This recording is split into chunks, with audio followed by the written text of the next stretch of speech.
Alright. তো যেটা বলতে চাচ্ছিলাম যে কোশ্চেন প্যাটার্নে একটা স্পেসিফিক পার্থক্য আছে বাংলাদেশের পরীক্ষা ভার্সাস অ্যাব্রোডের পরীক্ষা। উম যেমন আমি আপনাকে বলি যে আপনারা হয়তো অনেকেই জানেন, অনেকে জানেন একটা গুড নিউজ কাইন্ড অফ। সেটা হলো আমি রিসেন্টলি এমআরসিএস পরীক্ষা দিই। তো আমার ইউএসএমএল স্টেপ টু সিকে পরীক্ষা ছিল হলো ডিসেম্বর 28। তো আমার একটা প্ল্যান ছিল কি যাচ্ছে এমআরসিএস রেজিস্ট্রেশন করে রাখি। তা আমি যদি ইউএসএমএল সিকাটা একটু আগাইতে পারি তাহলে আগাইলাম, আর করে রাখি দেখা যাক। আর এমআরসিএস ছিল জানুয়ারির 12। তখন দেখা গেল যে আমি আর ইউএসএমএল টা আগাইতে পারলাম না বা আগাইলাম না somehow, ঠিক আছে, কারণ আমি এখানে ল্যাব থেকে ওরকম লিভ নিই নেই। আর ডিসেম্বর 28টা একদম পারফেক্ট ছিল যে উইকেন্ডের পরে পরীক্ষা, ঠিক আছে, এটা খুব পারফেক্ট ছিল আমার জন্য। মানডেতে পরীক্ষা ছিল ওর এরকম। তা আমি আর এটা পিছাইলাম না, পিছানোর পরে এখন পরীক্ষা দিলাম। তো আমার একটা প্ল্যান ছিল যে স্টেপ টু সিকে দিয়ে একদম জাম্প করবো, এমআরসিএস পড়াই, এমআরসিএস এর যে কোশ্চেন কন্টেন্ট আছে সেগুলো পড়বো, একদম যা যা ম্যাটেরিয়ালস আছে সবগুলো একদম ফাটা ফেলবো 14 দিনে যা পারি এরকম। কিন্তু যেটা রিয়েলিটি পরীক্ষা দেওয়ার পরে, ইউএসএমএল দেওয়ার পরে যেটা হয়, আপনারা হয়তো অনেকে শুনছেন যে খুব একটা মানে একটা ট্রমাটিক এক্সপিরিয়েন্স হয়। আসার পরে আপনার শুধু ফ্ল্যাশব্যাক হবে, শুধু ফ্ল্যাশব্যাক হবে, যাচ্ছে ওইটা কি দাগাইছি সেটা কি দাগাইছি, কারণ অনেক বড় একটা এক্সাম তো। এই ফ্ল্যাশব্যাক একদম পাগল করে ফেলে একটা মানুষকে, ট্রমাটাইজ করে ফেলে, এটা অন্য কিছু করা সম্ভব হয় না। তো পরে একবার ভাবলাম যে আসলে এমআরসিএস টা মনে হয় দিবই না। কিন্তু আমার একটা জুনিয়র যে পাস করছে সে বলল যে ভাই আপনি দেন, পরীক্ষাটা দিলে বুঝবেন দেয়ার আর সামথিং। আর কিছু একদম ম্যাটেরিয়ালস আছে, কিছু জিনিস বললাম যে আচ্ছা এই জায়গায় উইকনেস থাকতে পারে, এগুলো একটু দেখে রাখি, ঠিক আছে, এই কোশ্চেন গুলো করি। তো পরীক্ষার দিন যেটা দেখা গেল, আমি যখন ম্যাটেরিয়াল গুলো পড়তেছিলাম তখন ম্যাটেরিয়াল দেখে মনে হচ্ছে আচ্ছা আমি পরীক্ষাতে পারবো না, কোনোভাবেই পারা সম্ভব না, ঠিক আছে। কারণ তাদের ম্যাটেরিয়ালে মনে হতেছে এত এত মেমোরাইজড কোশ্চেন, এত মেমোরি বেসড কোশ্চেন, এটা আমি কি করে পরীক্ষা দেবো। বাট রিয়েল পরীক্ষা ওয়াজ টোটালি ডিফারেন্ট, ঠিক আছে। তা মানে মানুষ যখন বলা বলি করে, যে আমি যখন আমাকে জিজ্ঞেস করছি আচ্ছা এমআরসিএস এর এই কোশ্চেন ব্যাংক আর রিয়েল পরীক্ষার মধ্যে কিরকম, মানে বলে না রিয়েল পরীক্ষা একটু ডিফারেন্ট, রিয়েল পরীক্ষা আরো hard. But in my case, আমার ক্ষেত্রে যেটা হয়েছে ওদের কোশ্চেন ব্যাংকটা বেশি টাফ মনে হয়েছে। কারণ এইটা লেন্থ কত, ওইটা লেন্থ কত, কোনটা সামনে থেকে কোনটা পিছনে থাকে, লাইক একটু বেশি, মানে কিছু জিনিস খুব বিরক্তিকর লাগতো। কিন্তু দেখলাম যে হ্যাঁ মেইন পরীক্ষাটা খুবই কনসেপ্ট বেসড। ঠিক ইউএসএমএল এর ক্ষেত্রে, ইউএসএমএল স্টেপ ওয়ানে যেটা হয়, অনেক কিছু আপনার কাছে মনে হবে memory based, but trust me, আপনি যখন এটার অ্যাপ্লিকেশন বুঝে ফেলবেন, আচ্ছা এই ইনফরমেশনটা এটার জন্য এইটা, এটার জন্য এইটা, তখন না আর ওইটা মেমোরি থাকে না। যখন আপনার একটা মেমোরির আপনি কোনো অ্যাপ্লিকেশন নাই, যেমন আমি আপনাকে জিজ্ঞেস করলাম what is the length of duodenum, 25 centimetre. Somehow এটা আমার মেমোরি হয়ে গেছে, এটা বাংলাদেশের ক্রেডিট অর সামহাও। কিন্তু যখন আপনাকে অনেক কিছু রকম লেন্থ পড়ানো হবে এবং এটার কোনো ধরনের কোনো অ্যাপ্লিকেশন নাই, তখন এটা আপনার মাথায় থাকবে না এবং এটা আপনাকে স্ট্রেস দিবে। যখন কিছু ইনফরমেশনের ট্রু অ্যাপ্লিকেশন থাকবে, কোরিলেশন থাকবে, অন্য জিনিসের সাথে কানেক্ট করা যাবে, তখন এটা অবশ্যই আপনার মাথায় থাকবে। কখন মাথায় থাকবে এবং কখন স্ট্রেস হবে না, যখন আপনি সেই কোরিলেশনটা এনজয় করবেন এবং নিজের ব্রেনকে বলবেন ও নাইস, আচ্ছা এটা তো এইটার তাহলে এই ইউজ আছে, এটার তাহলে এই ইউজ আছে, হ্যাঁ এটা এটা। অর্থাৎ আপনাকে এখানে পড়ার প্যাটার্নটা চেঞ্জ করতে হবে। আপনি যদি ভেতরে মুখস্থ করতে চান, ও এটা এটা এটার জন্য এটা হয়, এটার জন্য এটা হয়, এটার মেকানিজম এটা, উম এটার মেকানিজম এটা, আহ এটা এটা এটা অ্যাডভার্স ইফেক্ট এটা, নো, ইউএসএমএল তে এভাবে হবে না, ট্রাস্ট মি। এটা আইটেমে হতো, ইউএসএমএল তে যেটা করতে হবে বারবার থিঙ্ক করতে হবে, এটা মেকানিজম অ্যাকশন, তাহলে এটার জন্য এই অ্যাডভার্স ইফেক্ট সেন্স মেক করে। তো এটা করতে গেলে হয় কি আমাদের পড়াটা একটু স্লো হয়ে যায়, তখন আমরা একটু ফ্রাস্ট্রেটেড হই যে আমি তাড়াতাড়ি পড়তে পারতেছি না, অথবা আমাদের আগের যে অভ্যাসটা যে একটু জোরে পড়বো, একটু সাউন্ড করে পড়বো, আর একটু আছে না মানে পড়ার মধ্যে একটু ঝুলে টুলে পড়বো, মুখস্থ করবো, সেটা যখন করতে পারি না, তখন আমরা মানে আমরা চাই খালি ওই ওই পড়াটায় চলে যেতে। কিন্তু ওইটাকে বলা হয় প্যাসিভ রিডিং, অর্থাৎ আপনি থিঙ্ক করতেছেন না, আপনি শুধু মেমোরি বিল্ড আপ করতেছেন। কিন্তু একটা মানুষ যখন থিঙ্ক করে তখন তার মানে ব্রেনের বেশি এরিয়া এনগেজড হয়, ঠিক আছে, তখন সে তার মনে ভালো থাকে। আর যখন মানুষ এনজয় করে তখন তার ডোপামিন রিলিজ হয়, আর যখন ডোপামিন রিলিজ হয় তখন তার পড়ালেখাটা আরো এনজয়েবল হয়, স্ট্রেস হয় না, আরো ভালো কাজ করে। সো এই জিনিসগুলো আমাদেরকে অ্যাডপ্ট করতে হবে। আমরা যারা ইউএসএমএল মাত্র পড়া শুরু করলাম তাদের ক্ষেত্রে আমি একটা কথাই বলবো, এতদিন আমরা যে প্যাটার্নে পড়াশোনা করছি এই প্যাটার্নটা একটু চেঞ্জ করতে হবে, স্টাইলটা একটু চেঞ্জ করতে হবে, দ্যাটস ইট। সবসময় যেটা চিন্তা করবো একটা স্টোরি বিল্ড আপ করার চেষ্টা করবো। আমি জানি এটাতে স্টোরি হয় না, ভাই আপনি কালকে যা পড়েছেন স্টোরি হয়, টু বি অনেস্ট একটু টাফ, স্টোরি হয় না, বাট তবু একটু নিজে নিজে রিসিনথেসিস করার চেষ্টা করবেন যে হ্যাঁ নিউরনের অ্যাকশন পটেনশিয়াল এরকম হওয়া উচিত। একটা স্টিমুলেশন আসবে, সে তখন রেস্টিং মেমব্রেন পটেনশিয়ালে ছিল, মানে নেগেটিভ ছিল। কোন একটা স্টিমুলেশন আসলে অ্যাকশন পটেনশিয়াল যদি হতেই হয়, পজিটিভ চার্জ ঢুকতে হবে, ঠিক আছে? আমি আজকে কথার মানে টোনটা একটু কমাই দিছি, আশা করি কারো শুনতে সমস্যা হচ্ছে না, কারণ এই উইকেন্ডে আমার টোটাল 5 ঘন্টা ক্লাস, তো এই সামান্য একটু টোন আপ ডাউন করলে এনার্জি অনেক সেভ হয়ে যায়। একটু স্লো বলতেছি, যদি শুনতে সমস্যা হয় জানাবেন আমাকে। আমি এদিকে সাউন্ড মাইক একটু ঠিকঠাক করছি, আশা করি সমস্যা হবে না। তো যেটা বলতে যাচ্ছিলাম যে কি বলতে যাচ্ছিলাম, ও যখন নিজে একটা জিনিস পড়বেন, মানে পড়ার সময় একটা স্টোরি হিসেবে নিবেন, আচ্ছা এরকম না, এই জাস্ট এরকম, দেন এটা হবে, এটা মানে ট্রাস্ট মি, আপনার লাইফ চেঞ্জ হয়ে যাবে আপনি যদি পড়ার এই স্টাইলটা একটু অ্যাডপ্ট করতে পারেন। মানে আগেরটা বাদ দিয়ে দেন, এখন খালি একটু এইভাবে থিঙ্ক, মোর থিঙ্ক, এই জিনিসটা যদি একটু অ্যাডপ্ট করতে পারেন, আপনার লাইফ চেঞ্জ হয়ে যাবে। আপনি এক সময় বলবেন ভাই লাইফ চেঞ্জিং একটা অ্যাডভাইস দিচ্ছেন, ঠিক আছে? মানে পড়ালেখার স্ট্রেস কমে যাবে, এনার্জি এক্সপেন্ডিচার কমে যাবে এবং ইফিসিয়েন্সি খুবই বেড়ে যাবে ইনশাআল্লাহ। আচ্ছা, আরেকটা কথা যেটা, সেটা হলো আমি পড়াশোনার এফিসিয়েন্সি বাড়ানো নিয়ে আর 5 মিনিট কথা বলবো, ঠিক আছে? তারপর আমরা মেইন পড়াশোনাতে চলে যাবো ইনশাআল্লাহ। পড়াশোনার এফিসিয়েন্সির আরেকটা কারণ হলো আমরা সবসময় কোয়ান্টিটি নিয়ে খুব বেশি মানে মাথা ঘামাই, যে ওয়েল আমি 12 ঘন্টা পড়তে পারি না, 10 ঘন্টা পড়তে পারি না, আমার চাকরি আছে, আমি কি করবো? ওয়েল 10-12 ঘন্টা পড়তে হবে না, সিরিয়াসলি, ঠিক আছে? প্লিজ 10-12 ঘন্টা পড়ার দরকার নেই, আপনি পড়ে এবং পড়তেই হবে এরকম কোনো কথা নেই। তো আমরা ইফিসিয়েন্সিটাকে বেশি জোর দিব, ঠিক আছে, যে আমার পড়ালেখার ইফিসিয়েন্সিটা বাড়তেছে কিনা। কারণ পড়াশোনার ইফিসিয়েন্সি নাওএডেজ, এটা আমার একদম নিজস্ব পার্সোনালাইজড একটা মানে পার্সোনাল মতামত, আমার সাফিসিয়েন্ট রিসার্চ নেই এটার জন্য। স্টাডি পপুলেশন খুবই সিম্পল, কারণ আমি একা এবং আমার আমার স্টুডেন্টরা আমার স্টাডি পপুলেশন। তা আমি নিজে একটা আমার মাথায় এই হাইপোথিসিসটা কিভাবে আসলো, কারণ আমি ফার্স্ট অ্যান্ড্রয়েড ফোন ইউজ করা শুরু করি, বা অ্যান্ড্রয়েড মানে এনিথিং ডিজিটাল ফোন ইউজ করা শুরু করি after 2015 or something like that, 2015 এর মাঝামাঝি একটা পর্যায়ে, ঠিক আছে? এর আগে আমি যেটা করতাম, আমি যা ইউজ করা সব ল্যাপটপে করতাম, ঠিক আছে? আর ফেসবুক ফার্স্ট ইউজ শুরু করি 2013 এর শেষের দিকে, এবং তখন আমার ফ্রেন্ড লিস্টে মানুষ সংখ্যা ধরেন 10-15 জন এরকম, মানে জাস্ট একটা আইডি না থাকলে না এরকম। আমার কাছে যে কেন যেন মনে হয় যে ওই পিরিয়ডটাতে আমি অনেক বেশি প্রোডাক্টিভ এবং ফোকাস ছিলাম, ঠিক আছে? এবং ওই পিরিয়ডটাতে মানে ওই পিরিয়ডটা আমার জন্য খুব ভাইটাল ছিল, আমার যতটুকু গ্রোথ হওয়ার ওই পিরিয়ডটাতে হয়েছে, যখন আমি এসবের মধ্যে ছিলাম না। কিন্তু এখন যখন আমি আর কি সোশ্যালি খুব এনগেজড হয়ে গেলাম, তো যেটা হয় সোশ্যাল মিডিয়া অথবা মোবাইল ফোনে যেটা হয়, আমার কাছে যেটা পার্সোনাল অপিনিয়ন, প্রতিটা মানুষের ফোকাসটাকে একদম ধ্বংস করে দেয়, ঠিক আছে? কারণ আমাদের একটা ব্রেনে হ্যাবিট চলে আসে, আমরা ফেসবুক দিয়ে খালি নিচে নামি, জিনিস খেয়াল করছেন? স্ক্রল করা মানে কই নামা, জীবনে যত নিচে নামা যায় আর কি, ঠিক আছে? সো ফেসবুক এটা আমাদেরকে একটা শিক্ষা দেয়, যত বেশি সময় আপনি ফেসবুকে থাকবেন তত নিচে নামবেন, ঠিক আছে? আমি একদম দুঃখিত কেউ যদি ফেসবুকের এই কমেন্টটা নিয়ে কেউ যদি কষ্ট পেয়ে থাকে, কিন্তু সময় নষ্ট করলে তো আপনি নিচে নামবেনই, এটি স্বাভাবিক, হ্যাঁ? তো যেটা হয় মানে আমরা দেখেন যখন আমাদের এই সোশ্যাল মিডিয়া গুলো কিভাবে আমাদেরকে মানে এন্টারটেইন করে, ভ্যারাইটি, রাইট? অনেক কিছু আপনাকে শো করে, একবার এই পোস্ট একবার সেই পোস্ট, আর বাংলাদেশের পোস্ট গুলো তো সব মিম আর ফান ফাইজলামিতে ভরা, অর শো অফ সামথিং, সে খুব হ্যাপি, সে খুব ভালো আছে, সে খুব সাকসেসফুল, ঠিক আছে? তা যাই হোক, তা there are very various things, right? মানে একটা পর একটা আপনার ফোকাস চেঞ্জ করে ফেলতেছে, এ একটা ফান, একটা মুভি, একটা নিউজ, একটা কিউরিসিটি, একটা ইন্টারেস্টিং জিনিস, একটা পলিটিক্স, একটা ইস্যু, একটা প্রবলেম, একটা স্যাড নিউজ। এই ব্যাপারগুলো হয় কি মানে আমাদের একটা হ্যাবিট চলে আসে যে আমরা অনেকক্ষণ এখানে স্পেন্ড করি, তো তো আমাদের ফোকাসটা এরকম হয়ে যায়, মানে মুভেবল একটা ফোকাস হয়ে যায়।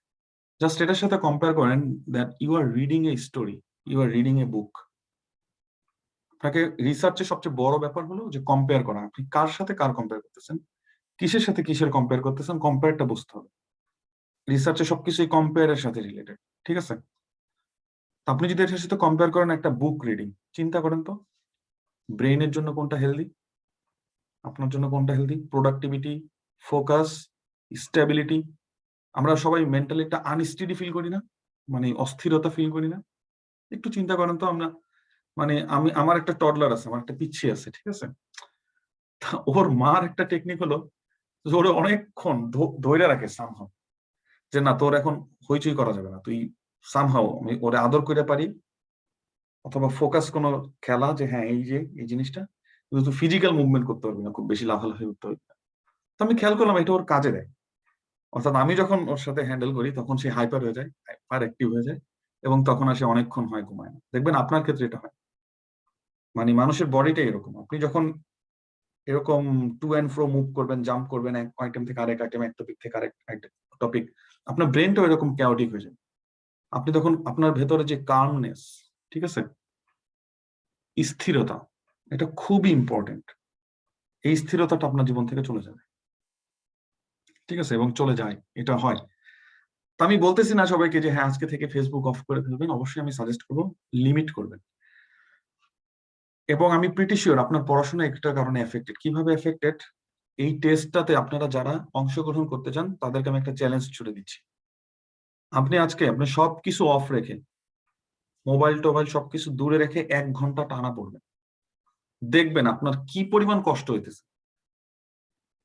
যে 1 ঘন্টা কখন শেষ হবে, আমি মোবাইলটা কখন ধরবো, মেসেজটা কখন চেক করব, টাইমলাইনটা কখন চেক করব, 1 ঘন্টা। আমি আমি এর আগে ব্যাচে এরকম একটা রিসার্চ করছিলাম, সবাই বলছে ভাই জান বেড়ে গেছে। একজন বলছে ভাই আই ব্রেক দ্য রুল। কেন, কি করছো? ভাই আমি আধা ঘন্টার মধ্যেই ঢুকে গেছি। তাহলে এই জিনিসটা খুব কমন। হ্যাঁ, তো যাই হোক, টেস্ট করা না করা আপনাদের ব্যাপার। আপনি নিজেকে টেস্ট করতে পারেন যে হ্যাঁ ভাইয়া আপনি ঠিক বলছেন, আমার এই কামনেসটা না চলে গেছে। আমি শুধু ফ্লাইটিং অফ থট, একবার এটা একবার সেটা, এটার পরে ওইটা, এংজাইটি, কখনো আমার একটু ভালো লাগে কখনো আবার একটু খারাপ লাগে, ঠিক আছে। এই কখনো ভালো লাগে কখনো খারাপ লাগা, মুডের আপ ডাউন নিয়ে পরে কথা বলবো, ঠিক আছে। বাট এটা এখন প্যান্ডেমিক হয়ে গেছে আর কি, সবাই একই সমস্যা করতেছে, এগুলো নিয়ে সব কথা আছে, সবগুলো সলিউশন আছে। ওয়েল, সো আমার এখানে যারা আমরা এক টিমে কাজ করতেছি, স্টেপ অন দেওয়ার জন্য, আমাদের ইফিসিয়েন্সি বাড়ানোর জন্য মেন্টাল কামনেসটা দরকার, ঠিক আছে, স্টেডিনেসটা দরকার, ফোকাসটা দরকার। ফোকাস যত বেশি হবে, কারণ আমাদের এক একজনের ব্রেইন এক এক রকম, ঠিক আছে, কিন্তু আউটপুট ইফিসিয়েন্সি বলতে ওই যে কর্মদক্ষতা আমরা শুনছি না, যে হ্যাঁ ইঞ্জিনের ক্ষমতা এত ইউজ করতে পারে 90%, আর একটা ইঞ্জিনের ক্ষমতা এত ইউজ করতে পারে 20%, 30%। তো আমি যেটা চেষ্টা করবো আপনাদের কর্মদক্ষতাটা বাড়ানোর জন্য, ঠিক আছে, আপনার ব্রেনের ক্যাপাসিটি যাই হোক না কেন সেটা যেন 90%-এর উপরে, ঠিক আছে, ব্যাপারটা এরকম কর্মদক্ষতা বাড়ানোর জন্য যেটা অ্যাডভাইস দিব। সো আপনাকে এখন আমাকে মানে ট্রেনিং করতে হবে ফোকাস বাড়ানোর জন্য, স্টেডিনেস কামনেস বাড়ানোর জন্য। আমি এতক্ষণ ইন্ট্রো দিলাম, এখন বলতেছি কিভাবে বাড়াবেন। ফার্স্ট অফ অল, আপনি যখন পড়বেন তখন আপনার আশপাশ থেকে একটু ডিস্ট্রাকশন গুলো রিডিউস করতে হবে। ডিস্ট্রাকশন কি হতে পারে? বাসায় যদি কোনো মানে বাসায় একটা রুম হতে হবে এরকম, যেখানে একটু সাউন্ড, মিনিমাম সাউন্ড এবং মিনিমাম পিপল আসা যাওয়া করে, এবং আপনার আপনি যেখানে পড়তেছেন এর পেছনের স্ক্রিনটা হলো ধরেন সামথিং ব্যাকগ্রাউন্ড, সেই এরিয়াটা এরকম একটা কিছু হতে হবে যেখানে ডিস্ট্রাকশন নেই। অর্থাৎ জানালার পাশে পড়তে বসা যাবে না, যেখানে মানে পড়তে বসলে বাইরের মানুষের মুভমেন্ট দেখা যায়, রাস্তা দেখা যায়, অন্য বিল্ডিং এর মানুষজন দেখা যায়। নো, এগুলো কাইন্ড অফ ডিস্ট্রাকশন। বেটার যদি হ্যাঁ আপনি ওপেন একটা থাকলেন কিন্তু শুধু আকাশ দেখা যায়, কোনো মানুষ দেখা যায় না, ফ্যান্টাস্টিক, এরকম লাখ কয়জনের সাইড অন। অথবা একটা পুকুর দেখা যায় আর কিছু দেখা যায় না, একটা খাল দেখা যায় আর কিছু দেখা যায় না, কোনো মানুষ নেই, ফ্যান্টাস্টিক। বাট ওইখানে আবার ভবঘুরে হয়ে যাওয়ার সম্ভাবনা আছে, তাকে কি ভাবতেছে আল্লাহ জানে, ঠিক আছে। বাট আমি যেটা বলতেছি, ব্যাকগ্রাউন্ড যেটা হবে কোনো ডিস্ট্রাকশন নেই, অর্থাৎ স্টেডি একটা পিকচার, ঠিক আছে, স্টেডি সামথিং। হ্যাঁ, নয়েজের ক্ষেত্রে স্টেডি, খুব মানে ফ্লাকচুয়েটিং নয়েজ থাকবে না, খুব বেশি নয়েজ থাকবে না। হ্যাঁ, এখন যদি ভাইয়া ফ্লাকচুয়েটিং নয়েজ আছে আমার বাসায়, আমি কি করতে পারি? ওকে, ফ্লাকচুয়েটিং নয়েজকে মিনিমাইজ করার জন্য আমরা দিয়ে দেবো স্টেডি নয়েজ। হ্যাঁ, হাউ? ধরেন আপনার বাসায় ওই রুমে অন্য কেউ কথা বলতেছে, সো মানুষের কথা একবার এই কথা বলে একবার সে কথা বলে, এটা হলো ফ্লাকচুয়েটিং নয়েজ, এটা ডিস্ট্রাকশন করবে, আপনার আপনার কনসেন্ট্রেশনের জন্য এফেক্টেড। আপনি করবেন একটা নয়েজি ফ্যান চালাই দিবেন, ফ্যানে যে একটা সাউন্ড হয় না, তো এই সাউন্ডটা হয়ে একটা একটা স্টেডি ফ্রিকোয়েন্সিতে সবসময় প্রডিউস করতেছে, একটা ব্যাকগ্রাউন্ড নয়েজ হয়ে যায়। তখন এই ব্যাকগ্রাউন্ড নয়েজটা ওই আদার নয়েজটাকে মিনিমাইজ করে ফেলে। তো যদি একান্তই আপনি কাম এন্ড কোয়াইট একটা এনভায়রনমেন্ট ক্রিয়েট করতে না পারেন, ক্রিয়েট সামথিং ব্যাকগ্রাউন্ড, ঠিক আছে, একটা ব্যাকগ্রাউন্ড নয়েজ তৈরি করবেন। এটা হতে পারে আপনার ল্যাপটপ দিয়ে অথবা অন্য একটা ডিভাইস দিয়ে একটা ব্যাকগ্রাউন্ড সাউন্ড তৈরি করবেন, ঠিক আছে। অনেক হেলদি সাউন্ড পাওয়া যায় যেটা steady and background sound, chaotic না, লাইক হই হুল্লা গান ছেড়ে পড়তে বসলে কাজ সারা। তাহলে যেটা বলতে চাচ্ছিলাম, স্টেডি ব্যাকগ্রাউন্ড, তারপরে লেস নয়েজ, লেস ডিস্ট্রাকশন, আর নয়েজটাকে মিনিমাইজ করার একটা ব্যাকআপ প্ল্যান হলো স্টেডি সাউন্ড। পড়া শুরু করবেন কিভাবে? টেবিলটা একটু গোছানো থাকবে, কারণ একটা একটা রিসার্চ আছে এরকম যে একটা অগোছালো ঘর আর একটা গোছালো ঘর, এই দুটার মধ্যে একটা পার্থক্য আছে। অগোছালো ঘর, লিসেন, মানে আশেপাশে জিনিসপত্র অগোছালো, আমাদের স্টেরয়েড হরমোন রিলিজ করায়, কর্টিকোস্টেরয়েড হরমোন অর্থাৎ স্ট্রেস হরমোন বাড়ায় দেয়। Can you imagine? জাস্ট ছোট্ট একটা ব্যাপার কতটুকু ইয়া করতে পারে। সো টেবিলটা একটু পরিপাটি থাকবে, কিন্তু আমার বন্ধুর মতন হওয়া যাবে না। আমার বন্ধু ছিল একদম ওসিডির, সে টেবিল গুছাইতে এই 3-4 ঘন্টা ব্যয় করে পরে ঘুমাতে, তো টায়ার্ড হয়ে যেত। এরকম করা যাবে না, জাস্ট মোটামুটি করা যায় কিনা। করার পরে আপনি প্রথমেই জাম্প করবেন না যে পড়তে বসে গেলেন, প্রথমেই শুরু করে দিলেন নিউরন, অ্যাস্ট্রোসাইট, এটা সেটা, নো। প্রথমে যেটা করতে হবে, ভাববেন যে আজকে কি পড়বো, আজকে এটা পড়বো, একটু প্ল্যান নিয়ে ভাববেন কি করা যায়। এটা আমার এইটা বই আছে, একটু উল্টাবেন, মানে আস্তে আস্তে নিজেকে ওটার মধ্যে নিবেন। মানে একটা ট্রানজিশন পিরিয়ড থাকতে হবে, ঠিক আছে? হুট করে যদি আপনি একটা কিছু কাজ শুরু করবেন, আপনার ব্রেন কাজ করবে না, দিস ইজ ট্রু। লাইক আমরা সবাই নামাজ একটা কমপ্লেন করি যে ভাই নামাজ পড়তে দাঁড়াইলে, আই মিন, এত আইডিয়া, এত এত এত চিন্তা আসে, কি করি? এটা কারণ আছে, কারণ আমরা হই হুল্লা করে মধ্যে থাকি, সবকিছুর মধ্যে থাকি। জাস্ট যারকে নামাজ পড়ে আর কি, যারা পড়ে না তাদের কথা তো বলে লাভ নেই, অজুটা করে এসে আল্লাহ আকবার, ওয়েল। সো মিনিমাম একটা প্রিপারেশন দরকার, একটু স্টিডিনেস দরকার, তাহলে চিন্তাটা মিনিমাইজ হবে। তো পড়াশোনার ক্ষেত্রে ব্যাপারটা এরকম, আপনি সব কেওয়াটিক সবকিছুর মধ্যে আছেন, এখন হঠাৎ করে তাড়াহুড়োর মধ্যে এখনই পড়তে বসলেন, এখনই আপনি চাচ্ছেন 100% concentration. Is it possible? Is it realistic? No. So যেটা করতে হবে, একটু 5 মিনিট 10 মিনিট একটা ট্রানজিশন দিবেন। একটু পেজ গুলো উল্টাইতেছেন, ছবি দেখতেছেন, ফার্স্ট এড দেখতেছেন কোন পেজে কি আছে, নিউরোলজিতে কি আছে, ঠিক আছে? শেষ। দেন আপনার ব্রেনটাকে, যে বললাম, ঠান্ডা করতে হবে আস্তে আস্তে, স্ট্রেস দেওয়া যাবে না। তাকে যদি বলেন পড়ালেখায় কষ্ট, মোটিভেশনাল ভিডিও দেখে যদি শুরু করেন, স্টাডি হার্ড, ওয়ার্ক হার্ড, এই যে মোটিভেশন দেয়, আমি মানে অস্থির হয়ে যায়, আমি প্রেশার হাই হয়ে যায়। না, আস্তে, কুল। তখন কি করবেন, যে হ্যাঁ পেজ গুলো দেখলেন, পিকচার দেখলেন, আচ্ছা এই টপিক সেটা দেখছি আগে, এরকম একটা ফিল হবে, ঠিক আছে? এবং আপনি বুঝবেন যে আপনার একটা ট্রানজিশন হচ্ছে। এবং এই সময়টার মধ্যে কিন্তু ওই যে মোবাইল, ওই যে ফেসবুক, নো, প্লিজ নো, ওইটা মানে একটু দূরে থাকবে এখন, ঠিক আছে? 10 মিনিটের ট্রানজিশনের পরে আপনি 20 মিনিট পড়াশোনা করবেন, অথবা 30 মিনিট পড়াশোনা করবেন, তারপর একটা ব্রেক নেবেন। কিন্তু প্রথম দিন ওই যে বললাম, মোটিভেশনের চোটে একদম মানে অবস্থা খারাপ হয়ে যাবে, একদম ইচ্ছা করবে আজকেই সব জয় করে ফেলতে, নো। এটাকে প্রিভেন্ট করতে হবে। অর্থাৎ ওভার স্টিমুলেশন, ওভার মোটিভেশন যখন আপনি ফিল করবেন, ইউ শুড কন্ট্রোল দিস। কারণ ওই ওভার স্টিমুলেশনের, ওই ওভার মোটিভেশনের যেই স্পাইকটা আসে, ওটা আমাদেরকে বার্ন আউট করে দেয়, ওটা আমাদেরকে মানে ফ্যাটিক করে দেয়, দ্যাটস আমরা এটা কন্টিনিউ করতে পারি না। তো ওইটাকে যেটা করতে হবে, অন্যভাবে ইউজ করতে হবে, টেকনিকে নিয়ে আসতে হবে, ঠিক আছে? আর এরপরে আমি যে টেকনিকটা আপনি অবলম্বন করবেন সেটা হলো Pomodoro technique. What is Pomodoro technique? এটা গুগল করবেন। অর্থাৎ 25 মিনিট থেকে 30 মিনিট আপনি কমপ্লিটলি ফোকাস পড়াশোনা করবেন। প্রথম দিনেই ফোকাসটা আসবে না, ঠিক আছে? দেখবেন পড়তে বসছেন, অন্য চিন্তা আসতেছে, ব্যাকগ্রাউন্ড অন্য চিন্তা আসতেছে, অন্য একটা মানে খুব ইম্পর্টেন্ট কিছু কাজের কথা মনে পড়তেছে, যে হ্যাঁ এটা করতে ভুলে গেছি। এটা হওয়ার কারণ হলো আপনার ব্রেনটাকে আমি ঠান্ডা করছি, এখন সব মানে ইম্পর্টেন্ট কথাগুলো মনে পড়াটা খুব স্বাভাবিক। যখন এরকম কাজগুলো মনে পড়বে, আনলেস লাইফ সেভিং, একটা রুলস, আনলেস লাইফ সেভিং, যেটা না করলে কেউ মারা যাবে আজকে কালকের মধ্যে, মানে ইমিডিয়েট কেউ মারা যেতে পারে আমার এই কাজটা না করলে, আপনি অথবা অন্য কেউ। আনলেস লাইফ সেভিং, আপনি ওই জিনিস, ওই চিন্তাটাকে বা ওই অ্যাক্টিভিটিটাকে প্রিভেন্ট করবেন। তো ব্রেনকে কিভাবে প্রিভেন্ট করতে হবে? ব্রেনকে সুন্দরভাবে কাউন্সিলিং করতে হবে, নিজের ব্রেনকে নিজেকে, ঠিক আছে?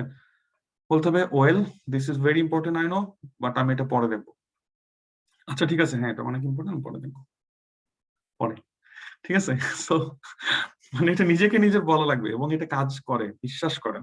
আপনি আপনি নিজের সাথে কথা বলেন, আমি ভালো আছি, হ্যাঁ আমি এটা পারবো, হ্যাঁ এটা সহজ। আপনি নিজের সাথে নিজে এই কথাগুলো বলেন, একা একা কি কিছু সময় ব্যয় করেন নিজের জন্য, দেখবেন you will feel better, you will perform better, way way more better, ঠিক আছে?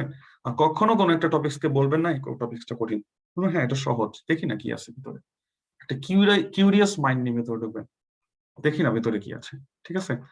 আশা করি আহ এই টেকনিক গুলো সবার কাজে লাগবে। পড়াশোনার প্রথম দিকে থেকে এই টেকনিক গুলো একটু জানা উচিত। এগেইন একটা সময় এই ইন্ট্রো গুলো দিব না, যারা ইন্ট্রোতে বিরক্ত হচ্ছে, অনেকেই থাকতে পারে যে হ্যাঁ ইন্ট্রোতে একটু বিরক্ত হয়, একটা সময় এই ইন্ট্রো গুলো দেওয়া লাগবে না, ঠিক আছে? এখন একদম প্রথম দিক তো একটু দিয়ে বেশি বেশি দেওয়া হচ্ছে আর কি। তো ঠিক আছে, এখন চলেন আমরা পড়াশোনা চলে আসি নিউরোলজিতে। অলরাইট।